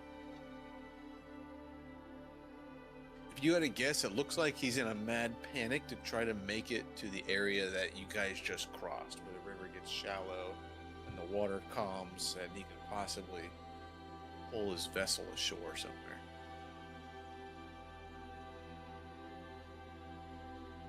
What's everyone else doing as Aldrich points this out? Thaddeus, Dizzy, Vion. Yeah, let's go help him. I turn his little gator and go into the water. Jesus, that's an aggressive Just path. go shove him. And I'm going to go. I'm going to eat him. I'm gonna dive under him and then come back up so that he's on my gator back and just. You can be a raft tipper. I've seen this in pools before. I've been that guy. Does it appear Alright, he has Oak. any supply in his boat? As you guys kind of all drift away from walking across the river and kind of double back and look over the cliffside directly, the skiff draws closer, the figure becomes a little more clearer. I don't have a token for him, but it is an asset in the Kingmaker. That's not it at all. Fuck, I gotta go find it again. A tiny one. Fisherman can always be helpful.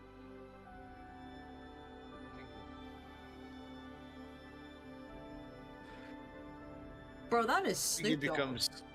There's a wiry, sun-leathered skin, almost brown-colored, a beard around.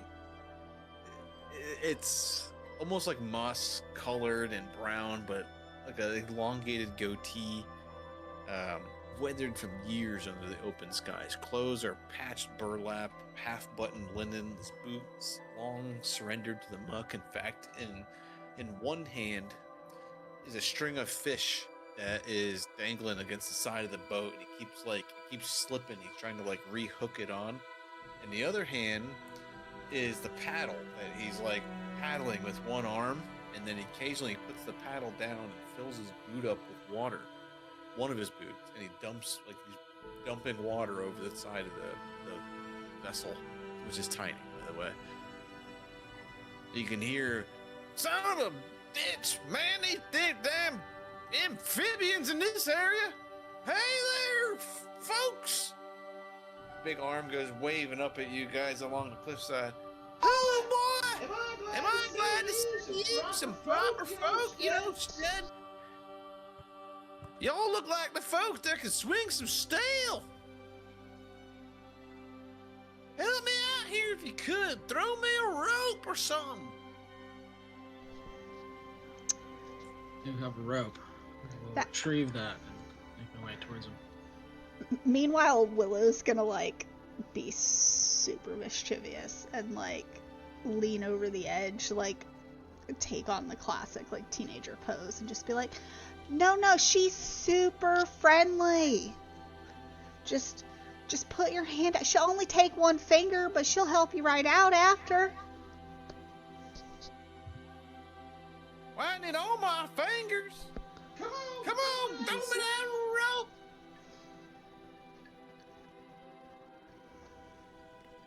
I can make you guys to win, but I can only push him away.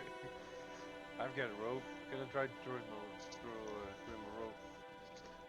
Man, can you believe the word around this place is that it's supposed to be a safe spot? You know, now the bandits are taken care of. Man, he spits out some reed he's chewing on. I gotta file myself a full light with the leadership in this area.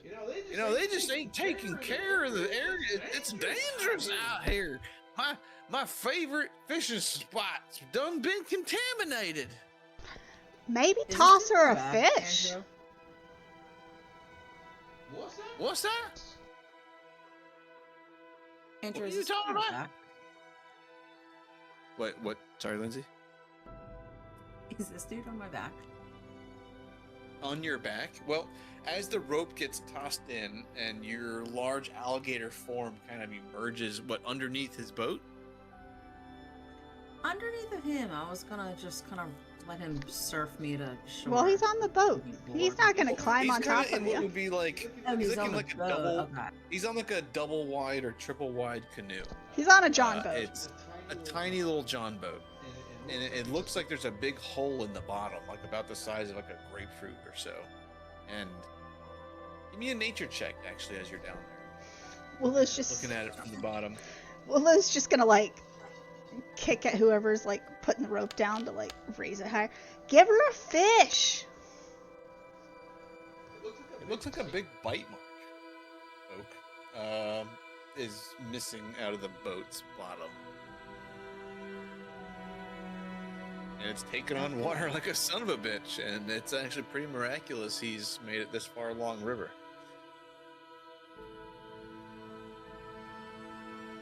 Good thing you had your boots to empty it out, sir, Mr. Bago.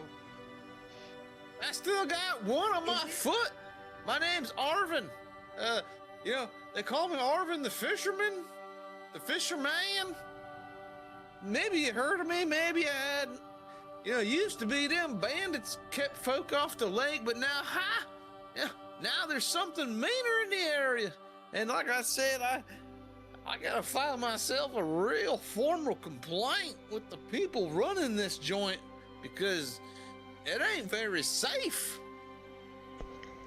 Is the boat too far for me to push it to shore, Andrew? Like, is it gated? Yes, with you being a giant crocodile, the rope that he's holding on to, easily able to get him to the river ford that you guys just kind of like passed over, and him along the shore, and he steps out of the boat and he kind of like helps pull it along there and gets it up and out of the river. Shoo! I made it. You better give her a fish before she takes the finger. Oh, that thing's with you. I just thought that was some more of the unnaturalness that's been going on in this area. Now, open her mouth the way that gators kind of do when they're chilling. Oh, fuck me. Here you go. Take my fish. Throws you a fish.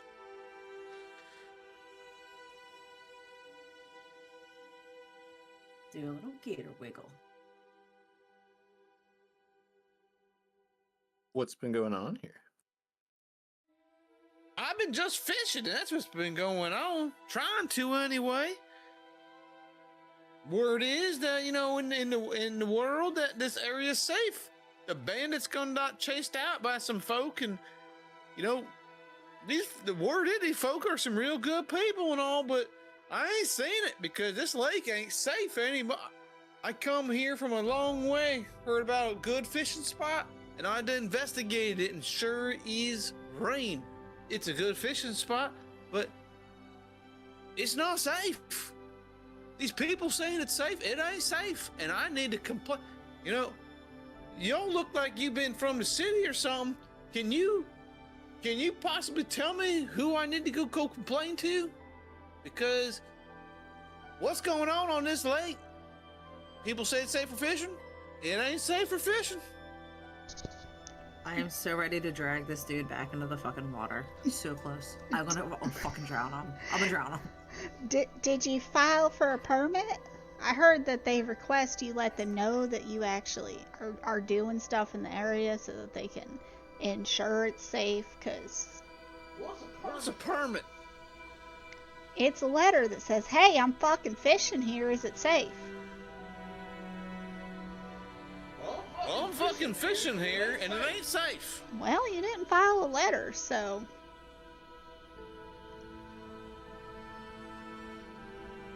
You have one of them letters? I can file it real quick. You know, it's a long way back to town. My boat be taking on water, and word is there were wolves and whatnot over here to the north. That's why you don't take the land route. You got to put in from this new facility they be building up there from the north on the lake. Y'all know about that? Y'all been there? Yeah, I've been there. Let me tell you about this new place they be building up there on the northern side of the lake.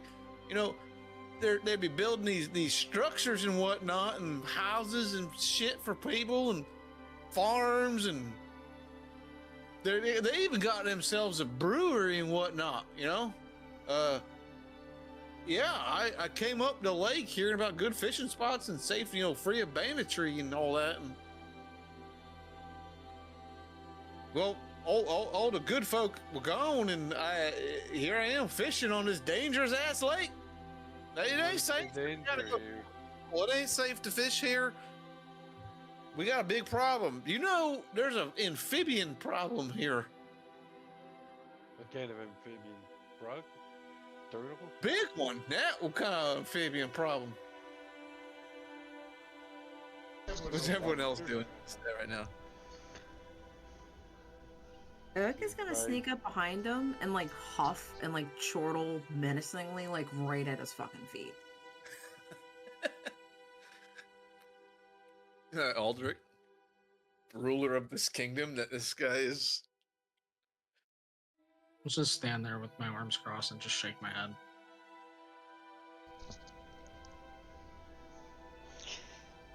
You Wondering how know, much longer this needs to go on. rumor has it that if you stand on one foot and you tap your nose and you rub your tummy and you spin 5 times around facing left, you gain a council with the leaders. Izzy is following these instructions as you say them. As does this fisherman. He immediately starts doing them as you're saying. Now, this sounds like some witchcraft old Bedlam would be doing on myself, but, you know, she's on the western shore. I try to avoid all that nonsense. You know, she'd be wanting frogs and weird ingredients and black mushrooms and all that. You know, I'm just trying to fish.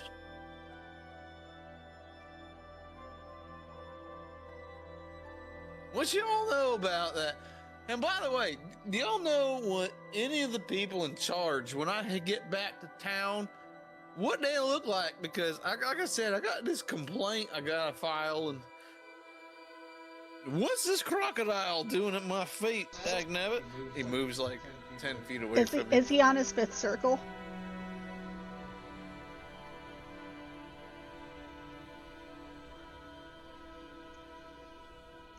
Is what circle? His 5th. What did I say? I said 5 like circles, right? Hopping 5 times in a circle. Oh, yeah, he finished his little skit that is demanded. Or as he does that, like, Willa's just gonna, like, glance down and be like, Oak!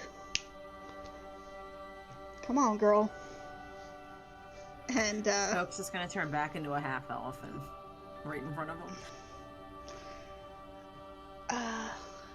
Really miss Lindsay about night. Oh, son of a bitch! It's one of them amphibian-like creatures be taking different forms and moving through land and water and sky and whatnot. Fucking smack him. I just bitch slapped this guy. Just right in his fucking face. Bam. Done. Almost knocking this 5'4", you know, fisherman off of his feet, landing him in the sand there. Oh, I feel like I'm doing something wrong. Congratulations, you have now gained an audience with the founders. Introducing His Majesty, His Royal Highnessness, King Alderic. And she'll just start clapping and, like, step away from the edge.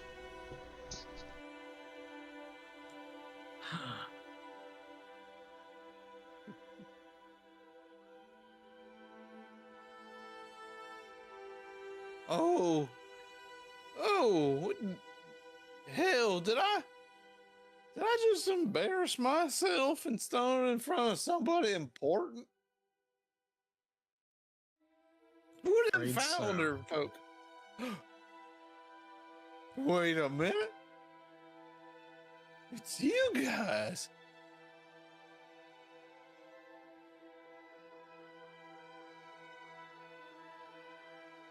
Shouldn't y'all be... What are y'all doing out here? Well, we're trying to make our kingdom safer by hunting wolves, hunting giants, you know, things like that, solving issues. So if you found some Waves his extra hand. ones, you need to let us He, know like, now. He like waves his hand back and forth. No. The wolves and giants ain't the problem. It's that blasted turtle down there in my favorite fishing spot. That's the real problem. Did the turtle break your boat? Not just my boat. My boat. My friend's boat. His friend's boat. His sister's boat. Their brother's boat. My uncle's boat. All these boats done been getting busted up here the last couple of weeks here trying to fish this lake. Everyone talking about big ass turtle. So I'm turning around to... I guess it's pretty easy wanna to take care avoid, of you the know, turtle business, or we don't- unless you're just trying to fish this spot here. But y'all better believe, he waves a finger in you guys' direction, fishing won't be safe on the lake until this problem's taken care of. You take my word on that. I've been fishing over. He stumbles for a moment, like trying to figure out how old he is. Fingers. He's like, he starts counting with his fingers. Well, it's probably about 30, maybe 40 years. I tell you, it ain't safe, and I won't be fishing out on this lake anymore. Well, listen, friend. What if we deal with this turtle problem? And you and your friends and your brother's friends and your brother's sister's uncle's friends can get back to fishing. What do you say you get back in business and you supply fish to our budding kingdom? Tell you what, that sounds great. Y'all get right to it then, and I'll get right to fixing my boat and spreading the word. He points him, like, puffs himself up. Arvin's, yeah, I'm kind of a big deal in the fishing community around these parts. I'm sure you've heard of me by now. If you haven't, well, you have now. And I'll tell all the fishermen that, well, it's either safe or it's not. Can we bait the turtle with his fish? No need. Just go. He gives you some very specific instructions to basically walk along the highest points of the cliffs until you can see the lake. Stand on the lake's edge almost from the cliffside from the north or the south edge of the river. And there's a path that will lead down to like this crystal clear area of water where the lake is so deep. There's like this shallow where this like starfish and things he describes, weird creatures, crustaceans and things. And there's like these pools there that are excellent, like supreme fishing spots. But lately, a humongous snapping turtle-like thing has moved into the area. It's the way he's describing it. It's like this turtle's pretty hidden, probably, unless you really go looking for it. No doubt, it might very. You guys haven't really investigated if it's busting up boats or anything, but it very well could be venturing outside of its lair. But its lair is like. Sounds pretty damn hidden, unless you go looking for it. Super secret fishing spot.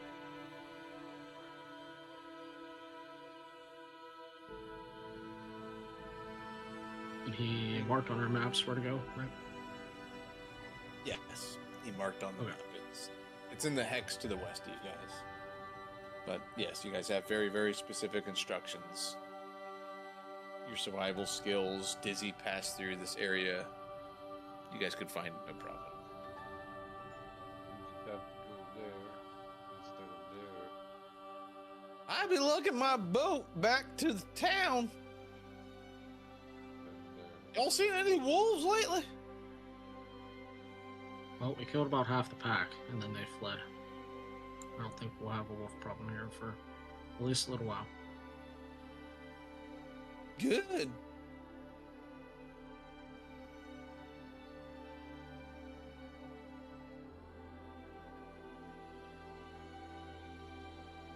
I tell you what,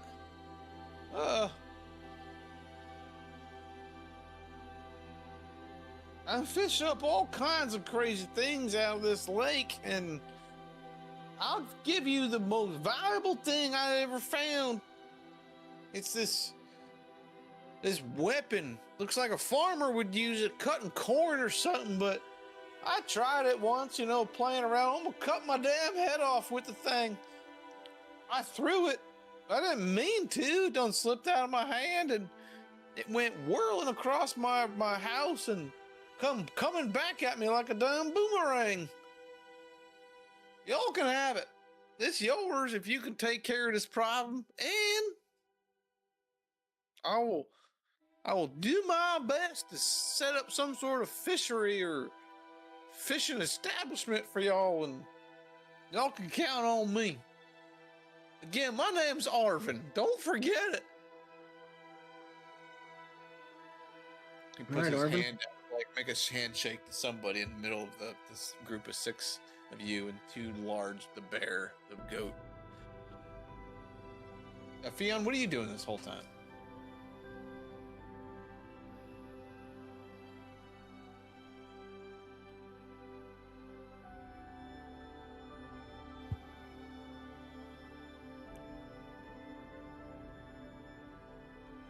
Laurel was up for a sec giving the dog her pill, but I think she's at her desk.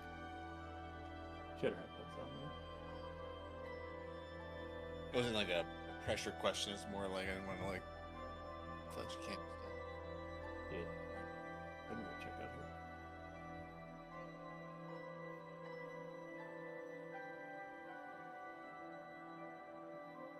But you guys have a new quest. I'll put it in the log here soon. It's called That Damn Turtle. Local fisherman Arvin has a secret fishing hole in the east bank of the Tuskwater. What is the turtle? Plains. You don't know. He just kind of described it.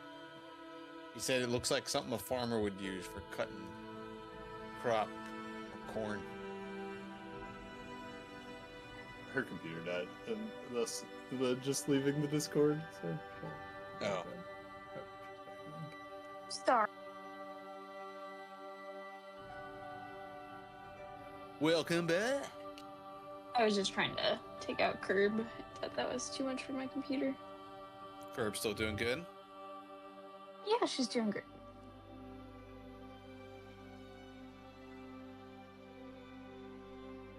And our pupper Zora, spoiled rotten girl on my bed, touching all the pillows.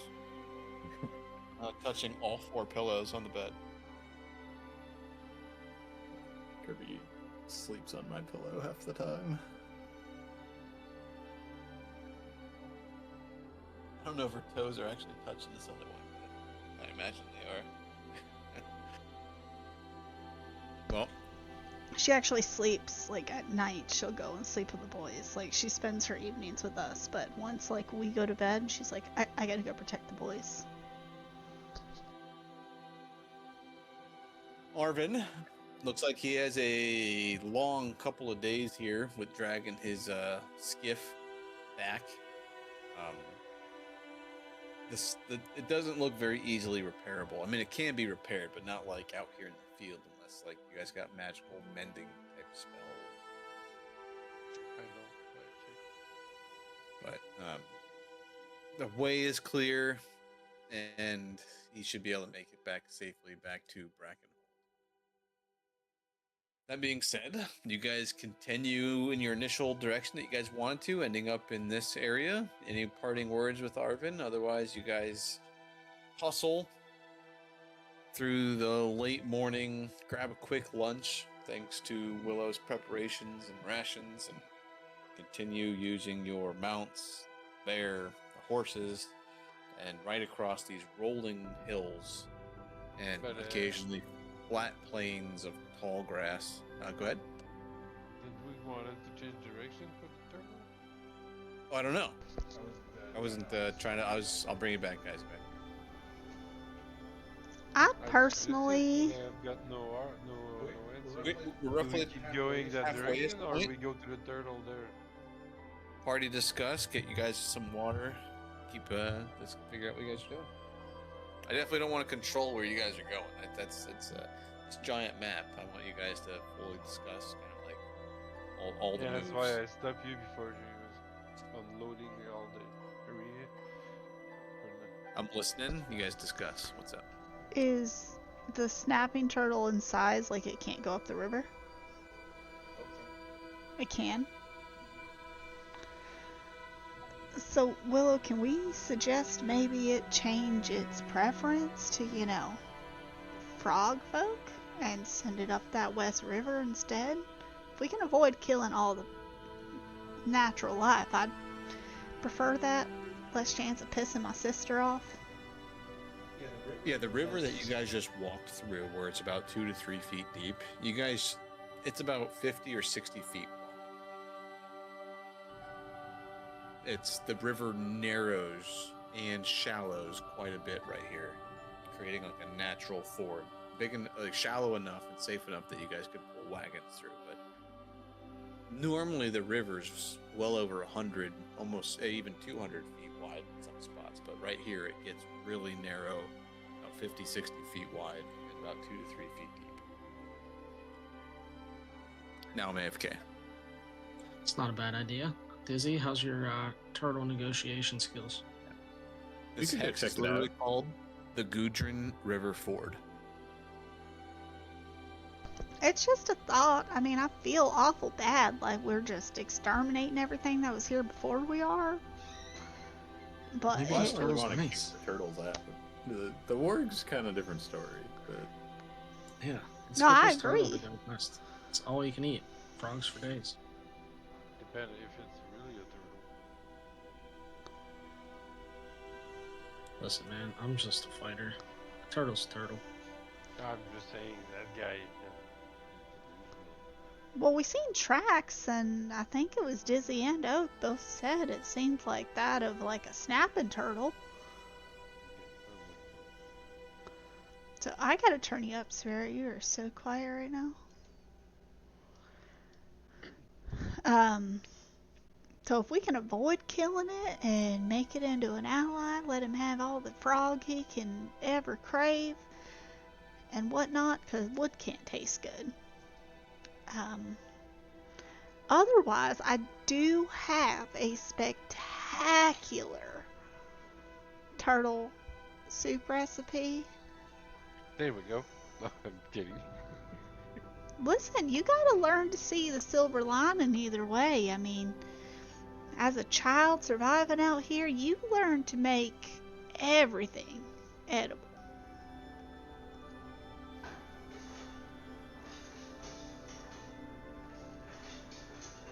if the turtle's not like causing any trouble, I don't see why it can't live in its home. But if it's like, Breaking bones, preventing fishing.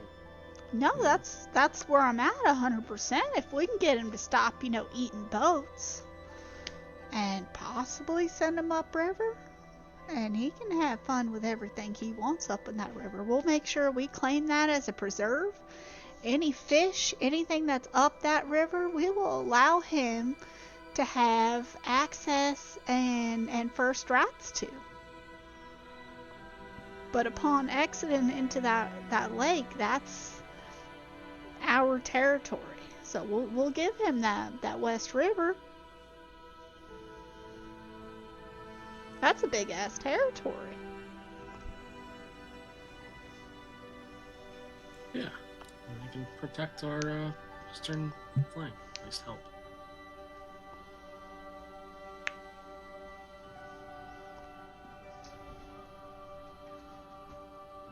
So, are we heading towards the turtle then? Turtle it is, Oh shit! I think. Hell yeah, let's go to the turtle. Sorry, you can die. I hope you understand. We'll stay on his track afterwards. I mean, I'm sure we can find him. But we can't have people getting eaten and whatnot. I hope you understand.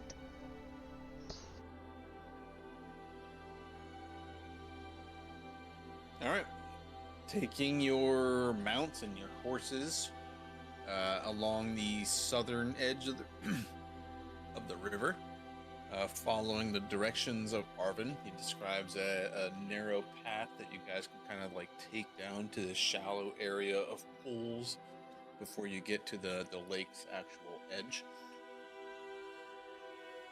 You guys have dealt with these plants before. It's this poisonous, like stinging plant, and Dizzy is well versed enough, and so is Oak, to lead you guys through this very dense patches of like stinging nettles that sway in the wind all along the cliff's edge and this path's edge. They're pale little green stalks, like trembling. They have these little tiny burrs on the end of each leaf that like tend to like pierce through even leather and things and find their way into your skin.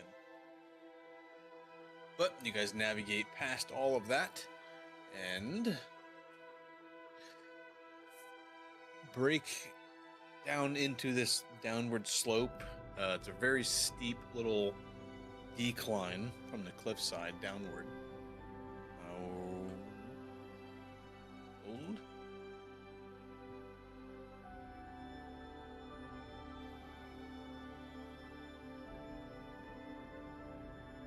You're not all big anymore. Dang.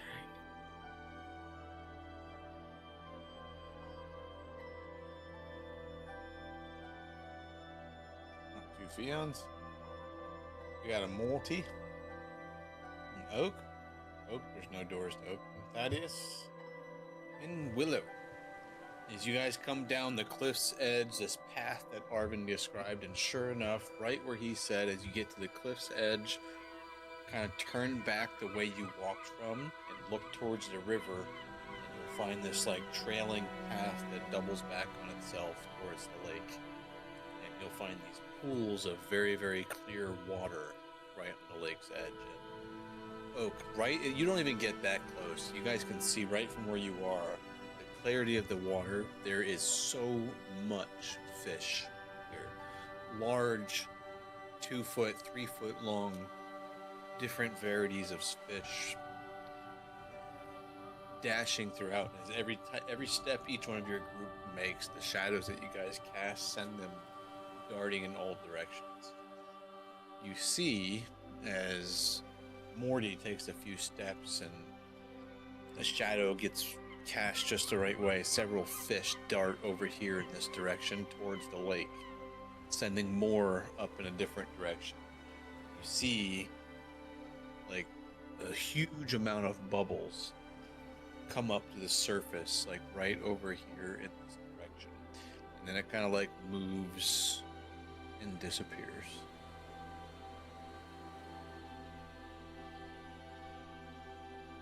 All right, Dizzy. Get in there. Lock this turtle down.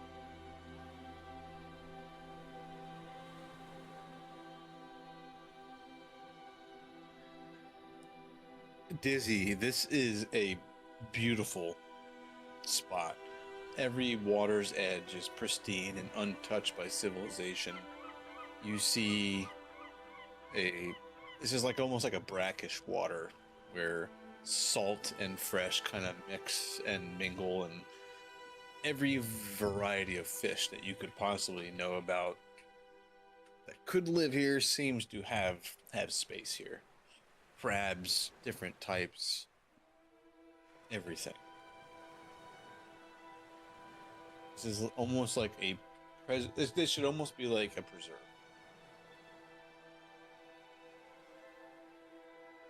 I'll like walk up to the edge of the water and kind of admire it, and then I'll head back to the group and be like, "Yeah, I don't see the problem here. It looks good to me. Looks like a nice spot." Yeah.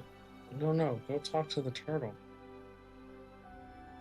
We need him to leave so we can have a fisherman.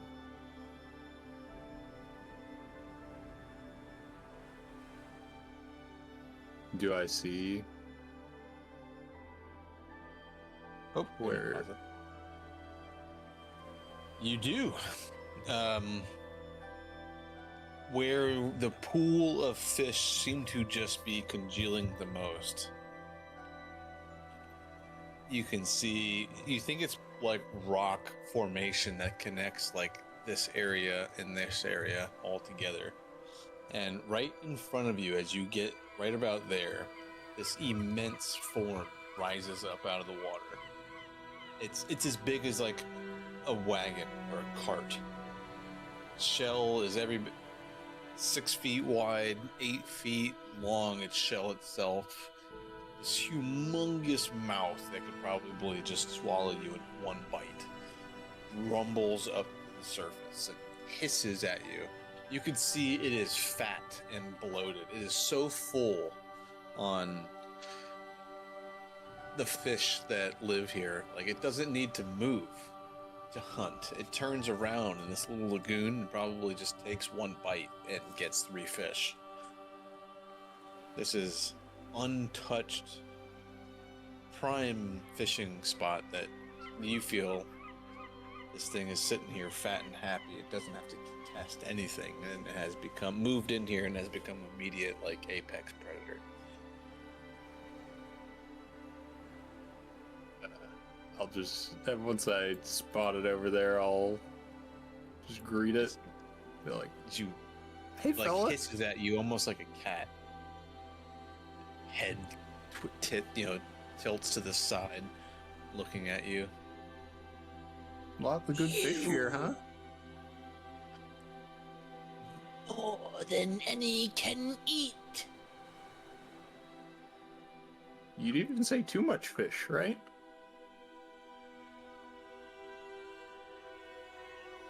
There's never too much fish. It has made me fat and happy.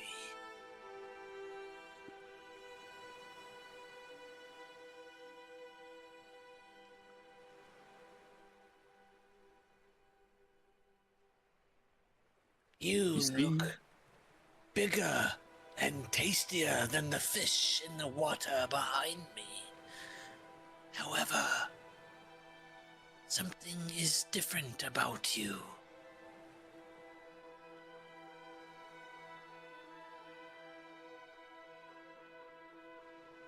Heard you've been eating boats and stuff. Is that true? Boats loaded with fish. Yes, I have done that. What if I tell you about a place with lots of fish, but no boats stealing the fish? And they swim into my mouth, into old cracked Jaw's belly. I'm sure you get plenty of fish. There won't be any people there to steal them from you. Where do you describe? Oh, it's just across the lake, down the river. There's all And kinds of meanwhile, frogs and fish. okay. Yeah, that's all. Towards the Bogarts. Yeah, that's where we were gonna send them, right? It was like the West River. Yeah. Meanwhile, you see Dizzy like doing these series of like weird hand gestures with his fingers waving out in front of him, arm gestures like flicking around and like making this like chomping sound. Occasionally, he puts his face under the water and breathes bubbles up and out, and he's doing this weird communication with this snapping turtle. And Oak, I think you may have the same ability. Sorry. Yep, I do. But they are communicating, and Dizzy and Oak might be the only ones getting all this.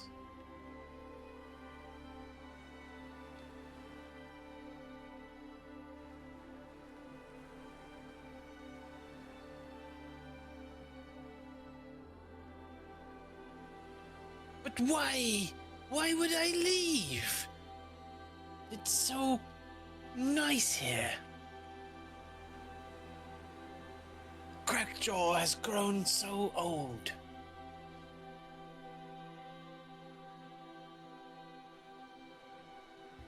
Speak of a long journey. There could be one way that you don't have to leave. But you'd have to be very sneaky. And not eat any more boats. Roll diplomacy check. As you possible, and how would we have to be sneaky? He just only fishes when the people aren't around.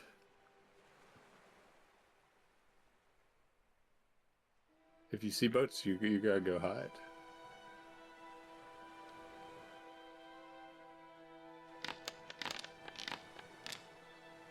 But teeter on 19.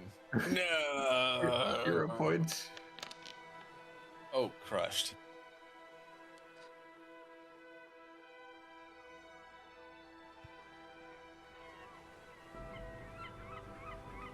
I have grown so old and full of my fishes here. No boats, no people. Crackjaw will only hunt at night.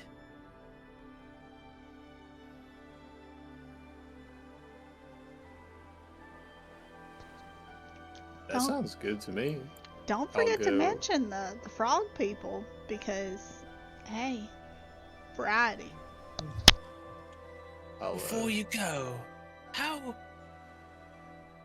what lets you talk to me so?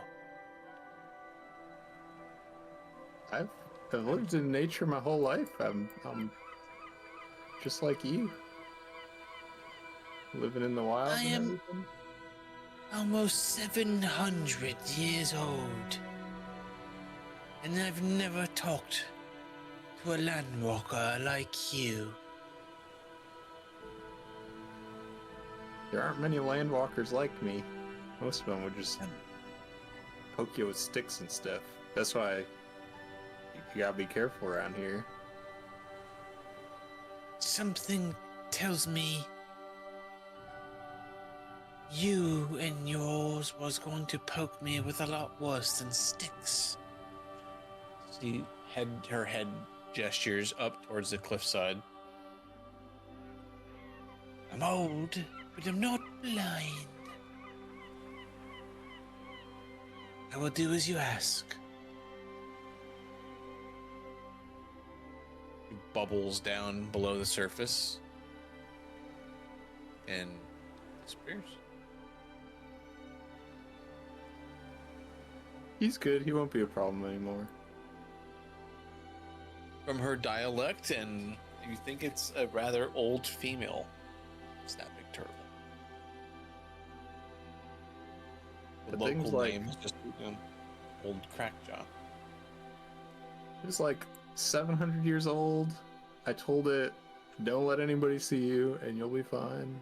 Quit eating the boats. It was understanding. I just want to let it live out its life here. It's got a pretty good life.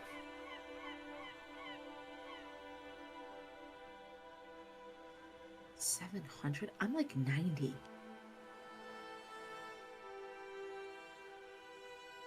Yeah, you ever been somewhere for 700 years? I hope to never be anywhere for 700 years. It's like a fucking nightmare.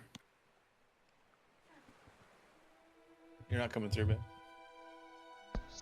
Willa just looks at you and she's like, listen, I'm not like the best with math. Like I ain't like, touched in that way. But no, 90 don't equal 70, so Dayu speaks up. Something tells me that creature was here long before many kingdoms came before ours. And it very well might be here long after our own turns to dust.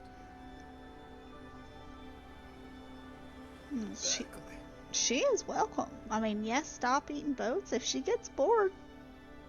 Frog people, just saying. She don't have to live there. She's more than welcome to eat them and any boats they may have. We will close off that west river 100%. That way she knows 100% that is all game for her. Anything up that river is not permitted. It is not allowed. It is not sanctioned. It is hers. In case she gets Look. bored. If we hear any issues about giant snapping turtles over here again, we can revisit this. But I think we're good for now. It wasn't a permanent send her up there thing, the second offering. It was just in case she gets bored. 700 years, she might get bored. That's all I'm Yeah. saying. She didn't seem to want to leave, so All for it. Here for that. Love that for her. Well, getting back up towards the cliff sides and looking to the southeast, it is virtually no trees and all but slight rolling hills and some tall grass. To the southwest, a lot of trees. The cliffs die down a little bit and get about 15, 20 feet elevation over the lake's edge looking downward. and there's significantly more foliage and tree growth along the lake's edge in this direction.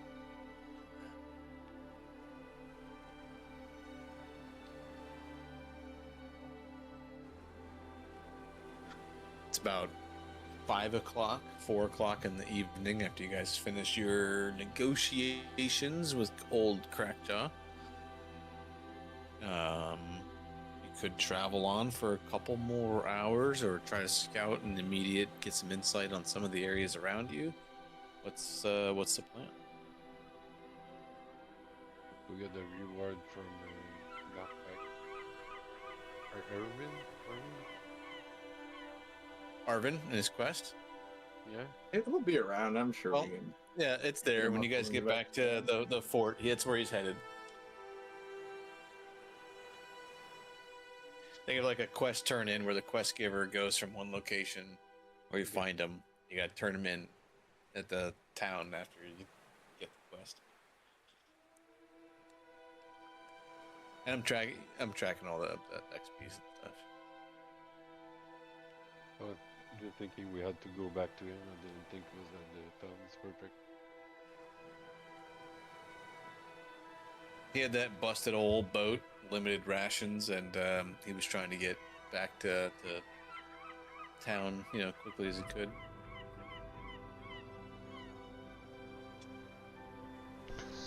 So let's find ourselves a nice place to rest for the night and get back on the trail. I think this place is pretty legit.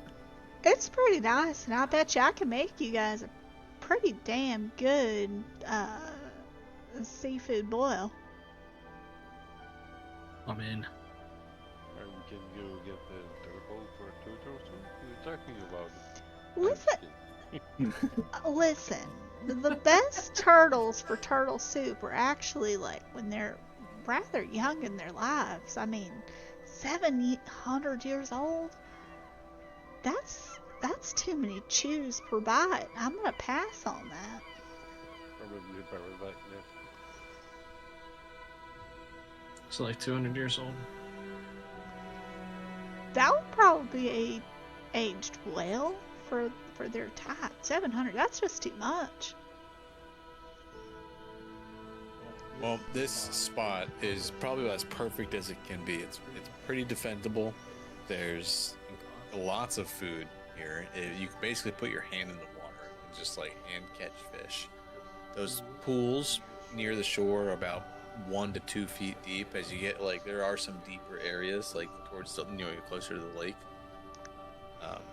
Crabs that you can just run up and pick up. Big giant blue crabs and king crab looking things. I mean, stuff that could take your finger off, if you're all careless, but you guys are 5th level adventurers and can easily, no interactions needed.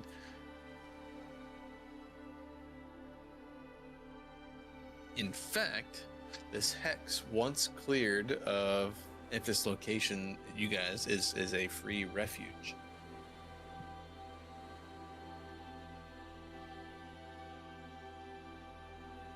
I will. Basically, you guys can sleep here without guards and full recover. You guys can send other people here, and it's like a safe haven. Oak is a weird ass druid. A little bit, but he said blue crabs.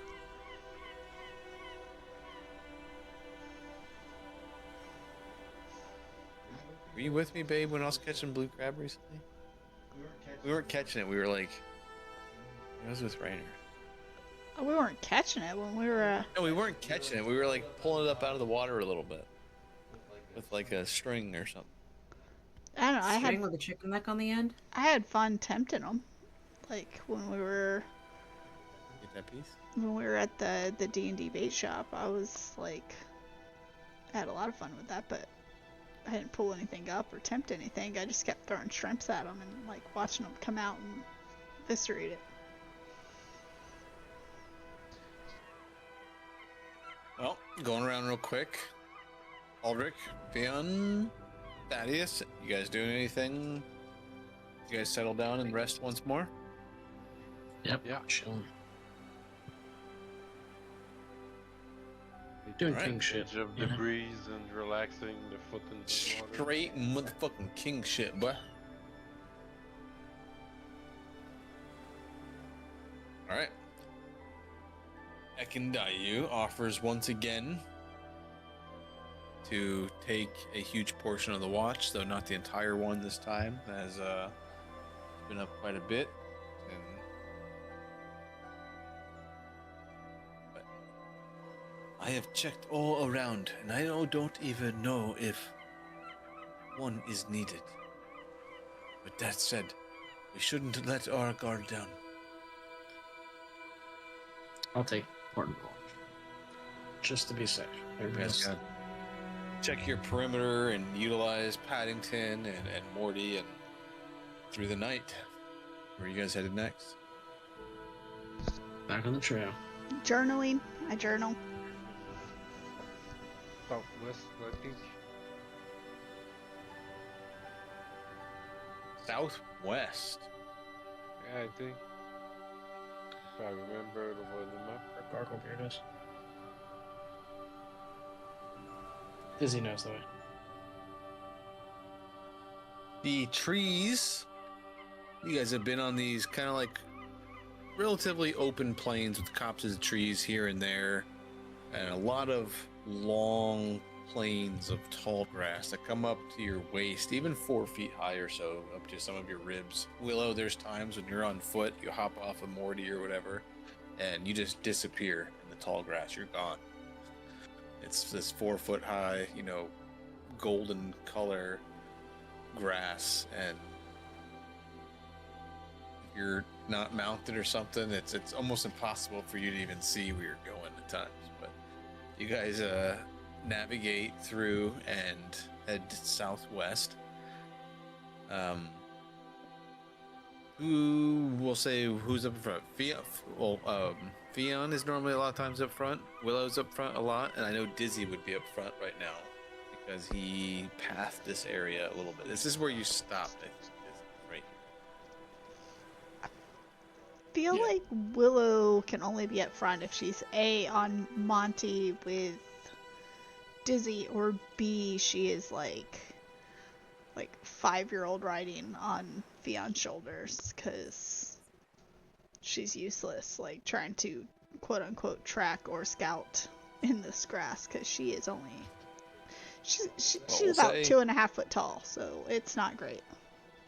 We'll say you and Dizzy are up ahead, using Morty, to keep you up out of the grass and some elevation, and you guys are keeping 100-foot little lead on the group or so, scouting up ahead. Dizzy's and Morty being your guide, and Dizzy, you took a slightly different path than you took before. I mean, just a couple 100 feet, preferring to try to get like a closer visual range of like the lake versus going directly towards the shortest pass of the river. And you guys almost run into this like pit in the earth. It's 50-60 yards across and wide, this circular, almost like crater. A wide pool of like bubbling mud sits in this like defiled area between some hills and plains. Large mounds of fungus and mushroom thrive on the mud bowls, banks, and the hillsides going down, and you can see this greenish, almost sometimes bluish, like noxious air that seems to come up off of the mud or the fungus itself. A lot of the fungus grows to 10 or even 15 feet up in the air. In the center of the mud, you see big vines kind of like coil up out like almost like I'm going to say like a mangrove tree. It's like a water tree where its roots grow up out of the water and kind of like go down again. You see this immense plant, and roll me a nature check.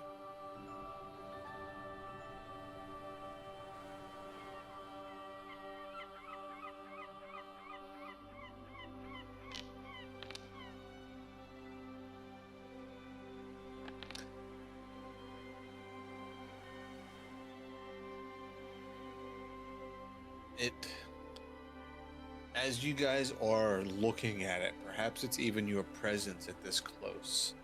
You're watching it for 10, 20 seconds, taking in the area. This big plant thing in the middle of the mud patch, like, shudders and vibrates. And you hear like a whisper, but you can't understand it. It's like it's too quiet almost, but you're certain that the language isn't Fey. But the thing looks... It looks like that. And when it shudders for a moment, you see like these viney pseudopod like appendages open up, and this toothy, thorny maw appear near its like upper trunk. This is what is called a tendroclose. That's at the turtle farm? I'm kind of confused. It's in the mud pit. Yeah, no, we've We've seen moved the turtle past this like oasis. So Obi is on like the world map. He hasn't transported us to like a second map yet. It's like a great shroomed like area he was describing. Yeah, I've understood that. I was just confused a bit. I'm putting everyone on a scene. You guys are... This is like... No one is actually this close to the scene. To the actual creature. But Dizzy and Willow are on top of Morty right now. Oh, you guys can't see shit. You can? I can see Oh, just a small bit. When I click on Morty, he couldn't see anything. Now Morty's gone. Okay.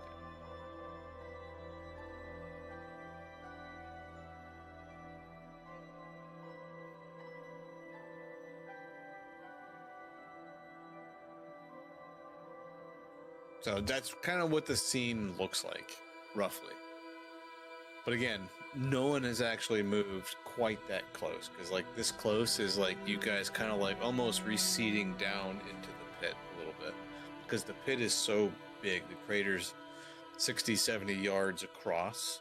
This is like the center of the pit. You have to put your guys selves directly into danger to kind of like interact with this thing. It's like an line in the middle of a mud pit. Yes. A huge depression, like I said again, like almost like a crater. 150-foot radius downward. For you guys to be this close, 50 feet away, you guys are down in the crater, but no one has gone down that far. I was just trying to give you guys a little visual representation. It's a tendroclose. Do we just divide it? TENDRICULOS. Yeah, you could super avoid this thing easily. Dizzy and Willow just kind of come up hot on this big depression in the earth. Morty was confident on his speed and almost went a little too fast and stumbled down the mud side, the hillside a little bit, but reins up short and looks downward, and this is what he sees.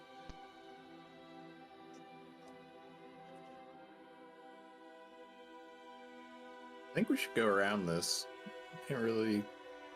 No reason to disturb it, I think. That's what I'm thinking too.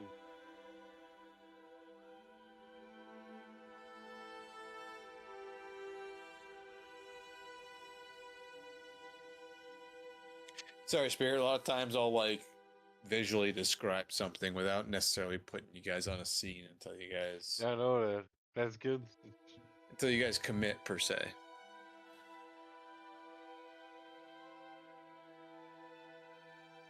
Yeah, I would just try and steer us around it. You can very easily do that. You whoa, hold up on Morty, and the group kind of catches up to you guys, and you guys are all able to look down and see this, and it's a big, like, nope moment. But you guys can all come to the conclusion that this is definitely a hazardous area for anyone to go through.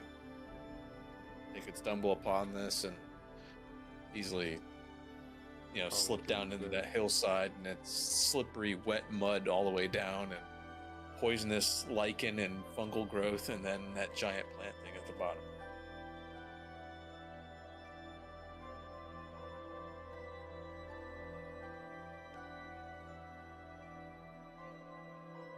All right.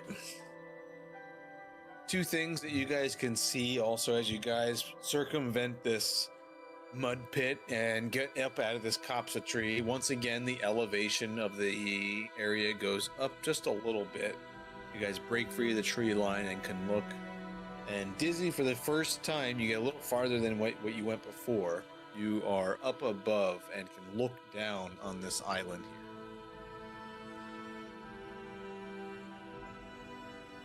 And it is a rather large island, 200 feet in almost all directions, and there's a immense tower, 40, 50, 60 feet tall at the island's summit. The island is like a bit of a slowly growing hill, and you can see this old weathered path way out from the distance that seems to go up the hillside where the hill flattens out, and there's this tower built at the summit of it. And you can see that's probably where you've seen that weird light come out of, was from the top of that tower. Yeah, that's what I was thinking.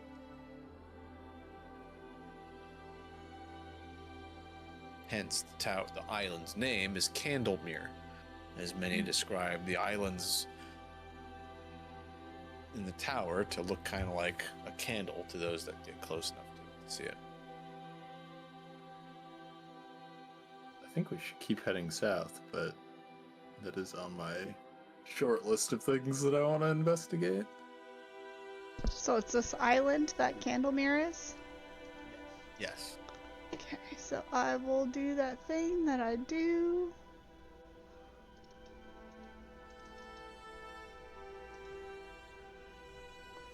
I'll try to do, because they changed things.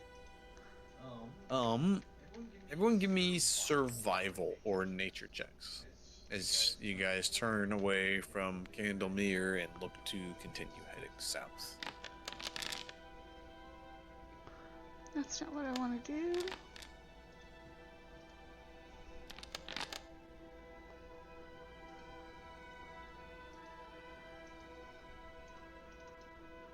Survival? Sorry, I'm trying to multitask and put in points and notes and...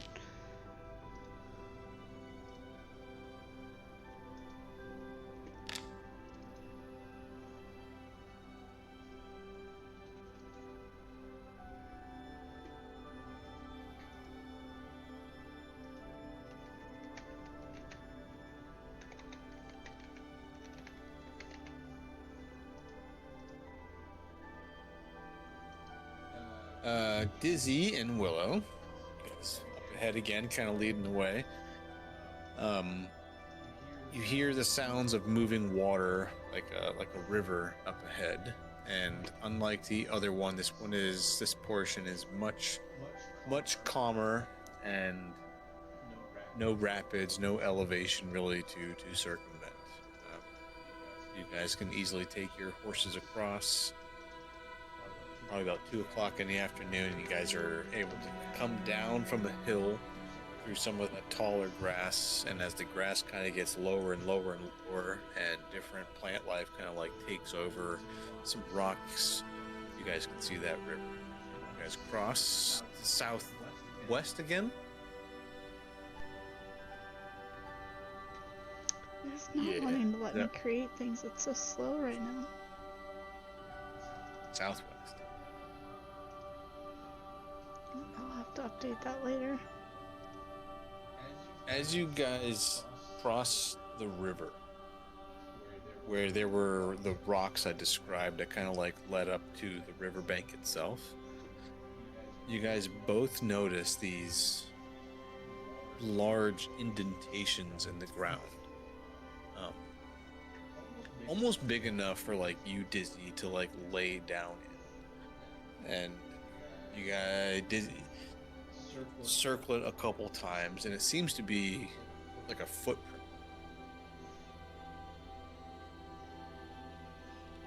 And it's old, but the footprint itself seemed to like merge and bend into the stone like it.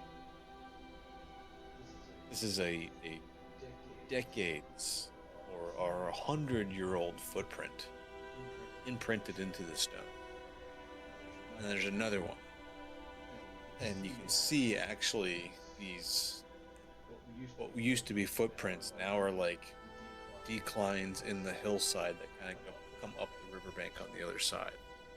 Something immense like ran through here a very long time ago and left footprints in the stone.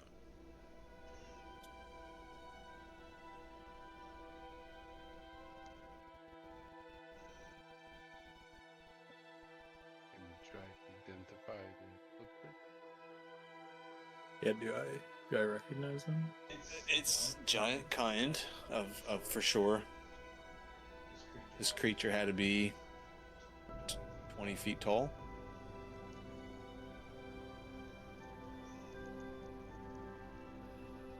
Something big, that's for sure. So I think we're on the right tracks. Do I know which way it went? Which way it was headed? Towards the Gragglebeard South. icon? Yep, indeed. I'll inform the group.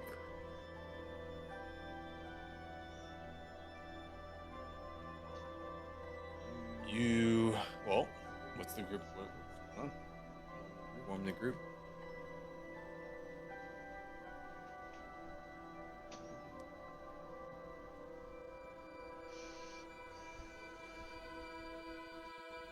Following the footprints.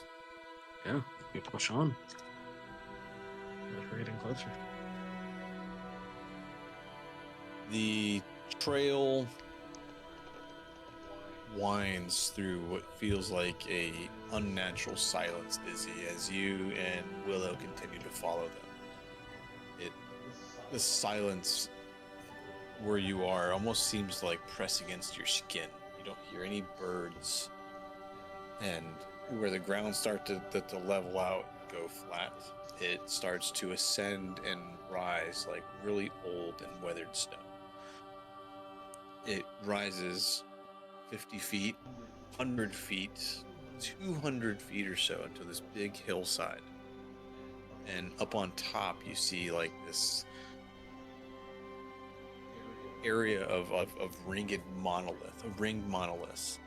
Each one is as tall as a small watchtower, 15, 20 feet tall. All along each one carved with runes that are pulsing and echoing like the silvery light. The ground underneath you guys shifts from like soil to like slate.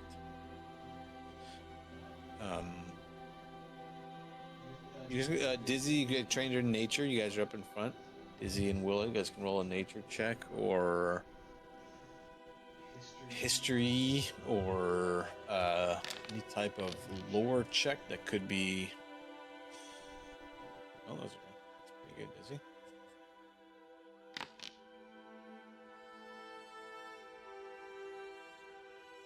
Rushed. You feel the sorrow almost in the air. It's palpable. This feels like some sort of grave site or burial ground. You feel it. And these giant monoliths seem to represent like a cairn.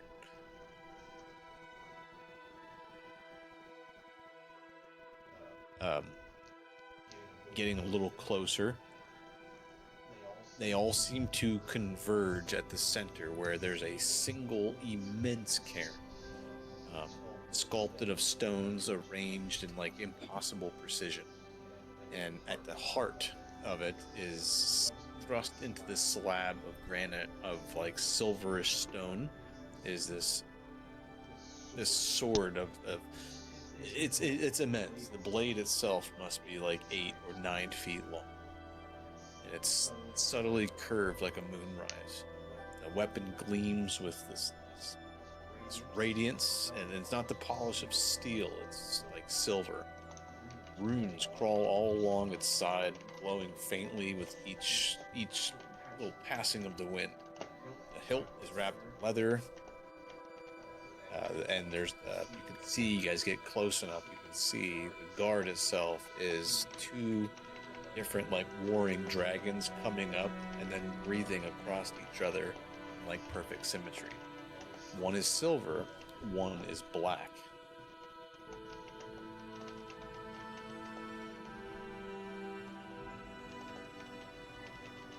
Was that the color of the dragons we saw fighting in the sky that one time? It was originally red One and of those was silver. red.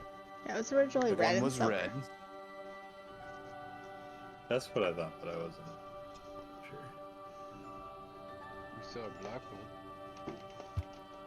Well, so before you joined us, the group scene, we were on top of a like consecrated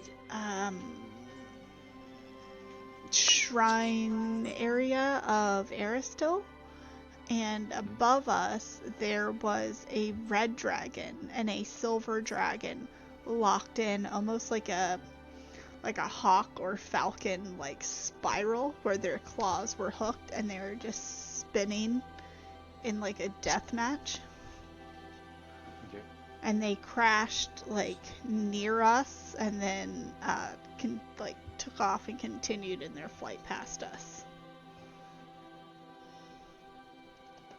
That should have been impressive. It was very Oh my impressive. God. We almost died. They have a scale We have or a scale. thing from it. Something, yeah. Done anything with. But the group eventually catches up to you two, as you guys are kind of like, the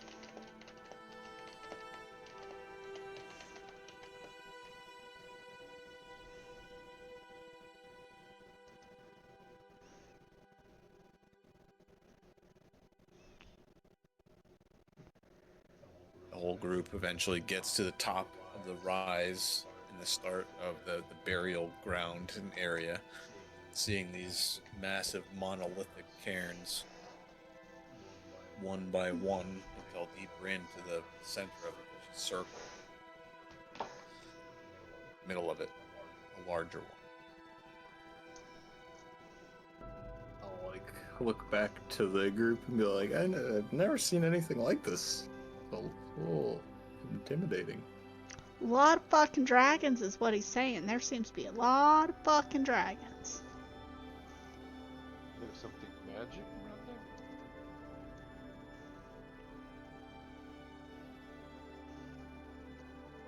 Well, that's not my specialty. I don't know nothing about no magic. You but... you don't know at this point. I think I got detect magic.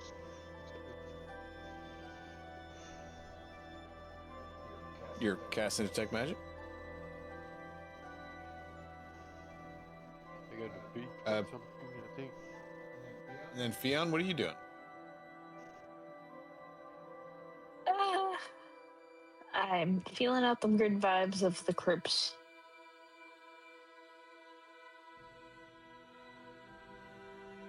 I mean, you're looking for treasure. Sure.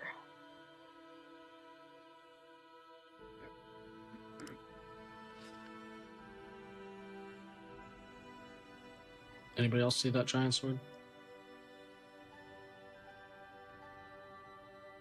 I think everyone sees the giant sword. Can we go touch it? Oh, jeez. Calm down, Oak.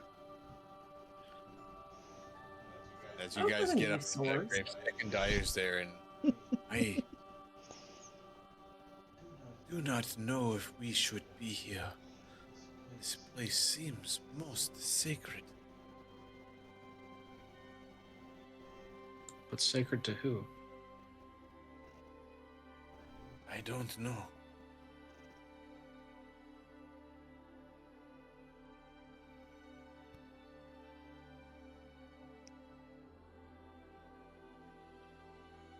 How close has anyone gotten to the sword? Is there anything magic? My detect magic? It's a Yeah, I'm not sword. running. You, I'm sorry. Yeah, I gotta turn you up too, Spirit. You're like actually really quiet tonight. Dude. I got it maxed. I have everybody Yes, everybody maxed. tell me that I have a new headset. No, I have everybody maxed. Our viewer said everybody was quiet, so I have everybody actually 200%. You absolutely detect magic off the sword and the cairn that it's stabbed in as well. I've got a Asher identification.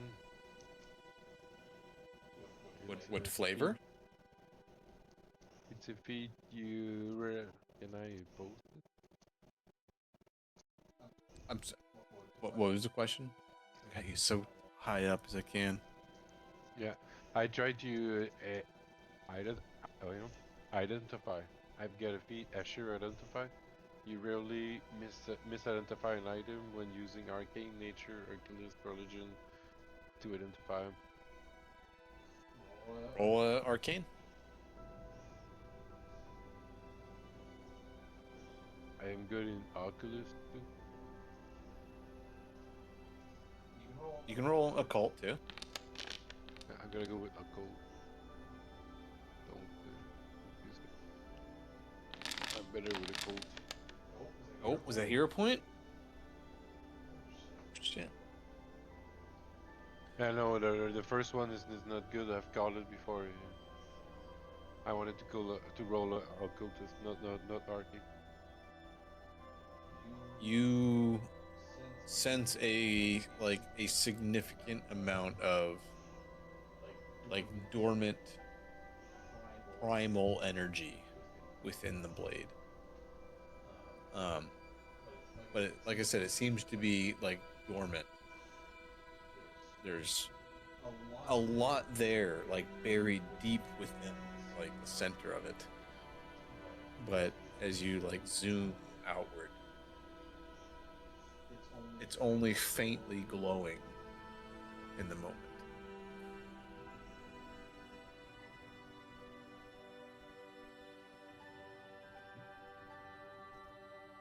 And there doesn't seem to be any curses attached to it.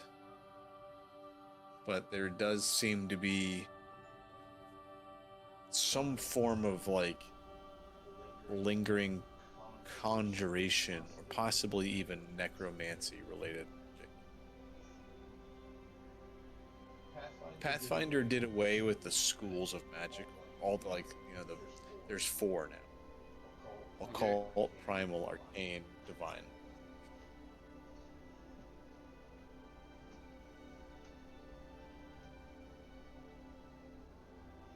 I got those 2 feet to help me identify opposed damage. No, I gave you. You crushed it. You got everything that you could from it right now without ever You've never touched the sword. No one's actually. You're identifying it by looking at it, like a hands-off only type of thing. Well, while you're so close and looking at the sword and everything about the cairn, you can see big, erosion across the cairn on certain sides of it. And after evaluating it for a while, it almost looks like handprints. And you see foot marks in the ground all around it where the dirt has given way to immense feet in weight and pressure. And you can only think that many, over a long time, have tried to remove this blade and have failed.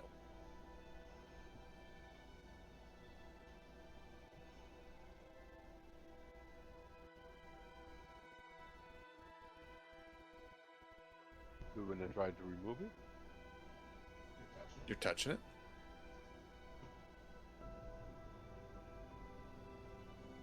it's not yours. I think. Alright, I'll touch it. Grab it by the hilt. Who is by the sword right now? Who is within 50 feet, 60 feet, 70 feet, 80 feet? Who is by the sword right now? Busy is I am up the closer hill. than that for sure.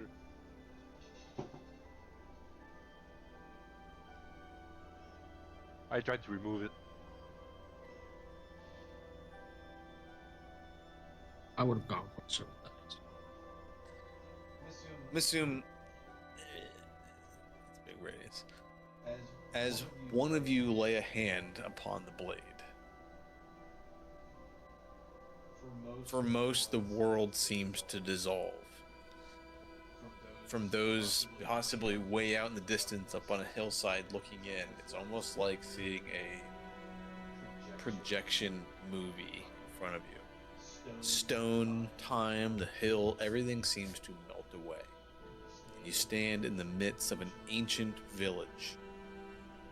Towering huts and carved statues, possibly right here where you stand.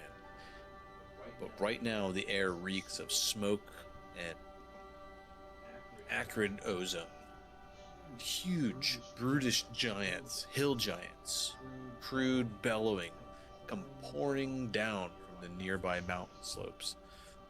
Behind them, blue scaled wyverns diving in overhead, supporting them. Dozens of them. A horrible thunderstorm, spears of lightning arc all throughout the sky as the assault on this village crashes down like an avalanche. You guys can all see a single lone figure.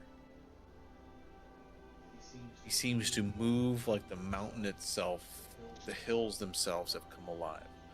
A silvered, like daisho, curved, would be like a bastard or longsword in this stone giant's hand, seems to flash in these great sweeping arcs. Each strike carves a path of light to the dark, severing claws, splitting shields, toppling foes twice his size.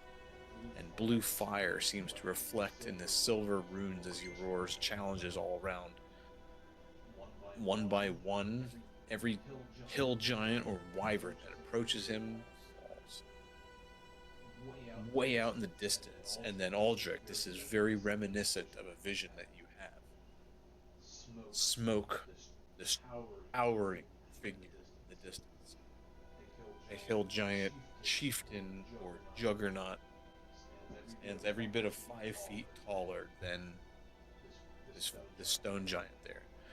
He's clad in overlapping scales of that have been torn from blue wyverns. He wields this jagged maul or hammer of black iron.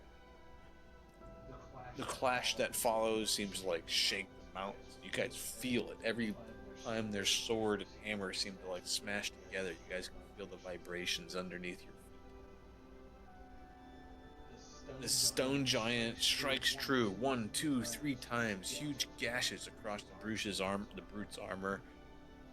Eventually, exhaustion seems to catch up with him, and the hill giant, clad in blue wyvern scale armor, hammer comes down like thunder, and it drives the stone giant down to his knees. And with his final breath, he stabs his sword into this huge stone, and lightning flashes across his edge. His voice calm echoes throughout the vision you guys are all seeing. In stone, I must rest. In storm, I wait. Let none take my blade, whose heart bears greed. When vengeance finds its rightful hand, the summit shall rise, and I shall sleep. And as fast as it came, the vision dissolves in a flash of silver light. And once more, the cairn is silent. And you guys all kind of snap to. Wow.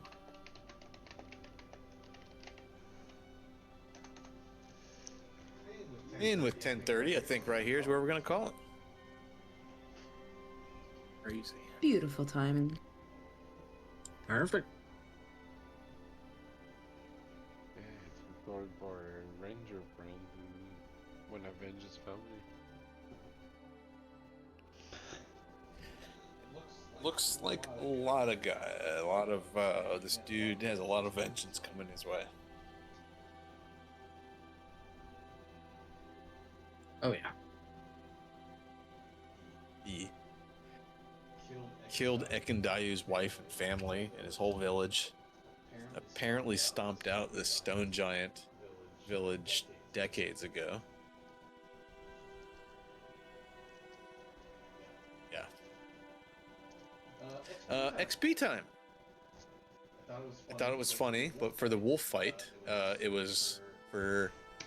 It's not necessarily killing him, but defeating him from in battle and driving him from your lands. You get 123 XP.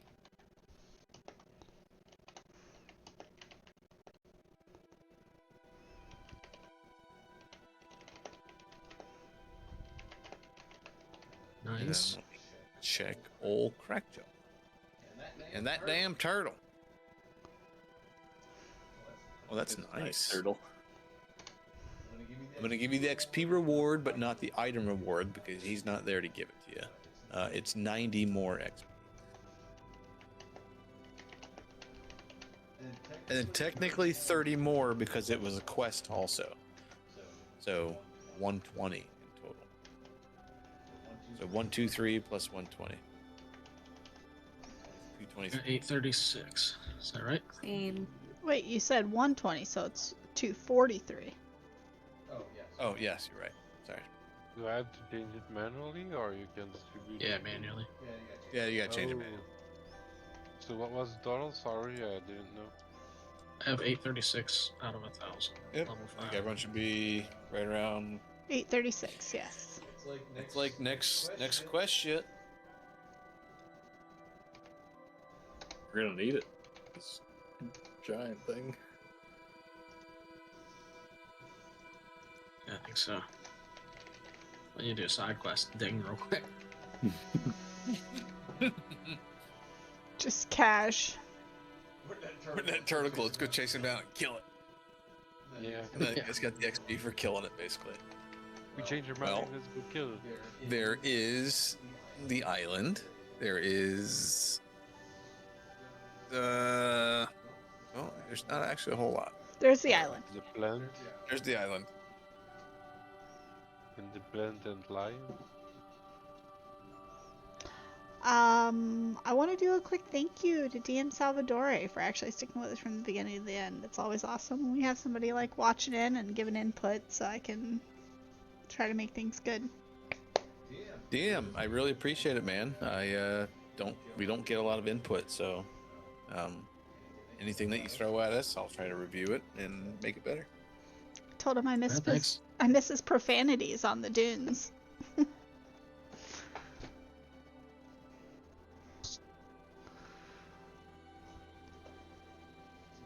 Well, Brave Adventurers, we have a murder mystery party next week. Yes, it's Wait, on Saturday no, though. No. It is next week, but it's Saturday. No, we're playing D&D on Saturday. No, we're It's not. on Sunday. Yeah, we are. My birthday on Saturday. We're playing D&D on Saturday at our house. Happy birthday.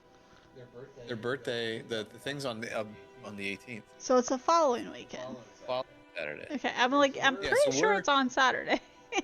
We're good for next week. We're actually good for all the next coming. We're always good. Very rarely are we not good. Saturday's the only we got conflict Saturdays. That's it. Sorry. So, God, Yeah, I don't think we have any Sunday things in the near future at all. Oh damn. FYI, down. Obi casually just mentioned how he's getting older on Saturday. Yeah. How old are you gonna be? 39. 39. Dang. You're vintage, dude. I'm vintage. Going so fast. I'll be 38, I think, here soon too. You think? Am I you're 37, hun? It's a good question Yeah, because I was 37. He was wrong for a year. And I was telling everyone, I was like, oh man, I'm going to be 40 here soon. I'm turning 39. Or I don't know what It was last year. It was last year. And I basically de-aged a year in my mind after the conversation went through. That's funny. Stopped really paying attention after a while. I check in on my age like once a year. So I'm gonna Gray sent me this cool message, and I want to use it as encouragement for everyone here. We played Alkenstar on Thursday, and I did like a 5-minute little thing about his backstory, about and he's like, "I wanted to thank you, man. I was uncharacteristically inspired to write that backstory. My first DM. Didn't expect that you would integrate things I wrote into the story. That was a really cool moment for me. Thanks for that." If there is more things or angles or anything you're wanting to pursue backstory-wise that I'm not integrating, or you want to see change, or I'm not doing it the way you want to see done, beat me up, DMs. I want all the cool factors for you guys.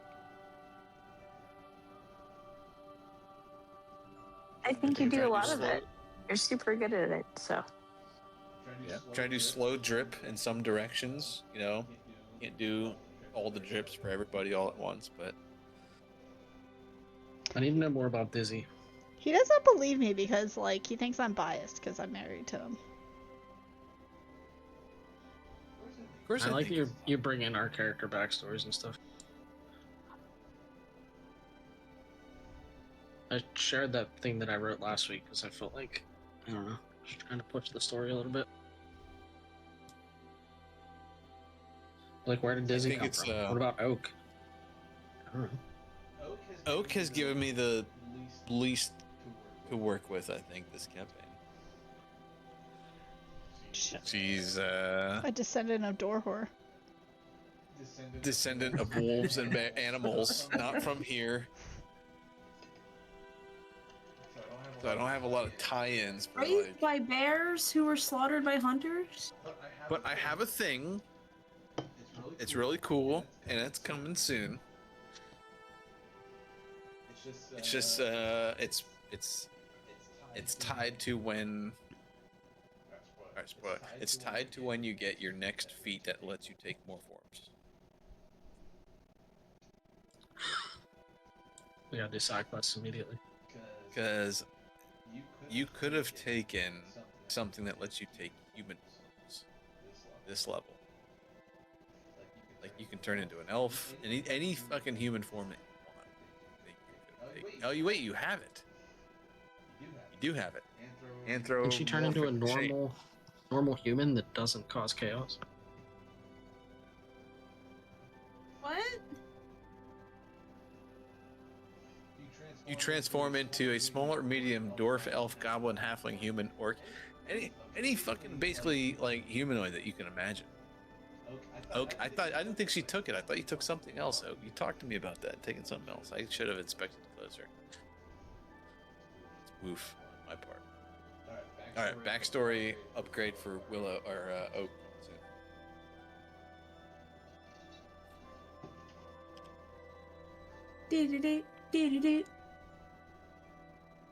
Yeah, you want a humanoid spy? Oak can literally become anything she wants. Mm-hmm. Gonna be suspicious when the humanoid spy jumps up onto a table and starts scratching their ear with their leg.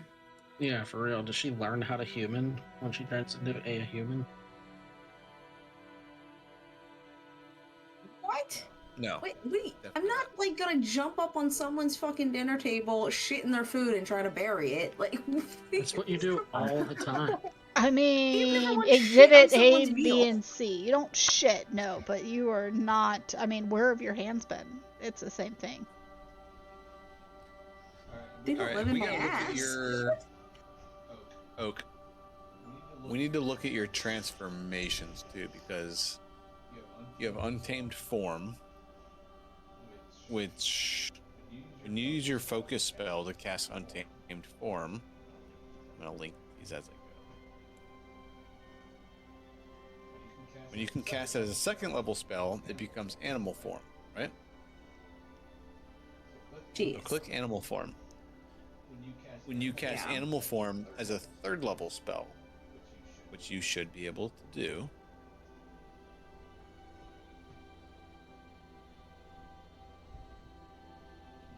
you should have at 5th level. You should have your bigger forms. Right, 3rd level, you gain 10 temporary HP AC 17 plus your level, attack modifier plus 14, damage modifier plus 5. Like that.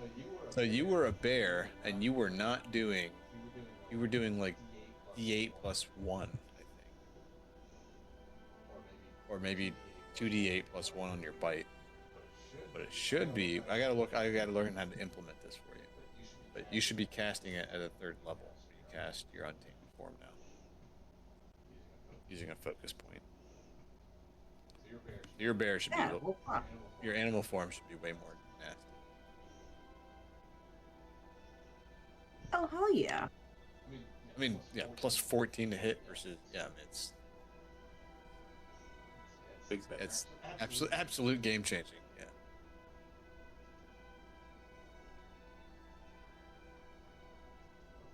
Because spells are automatically heightened.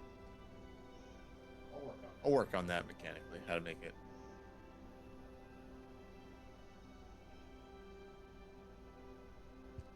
Okay. Yeah. Right now you should be getting all the 5th level benefit, the heightened 3rd level stuff on all your forms. Whenever you use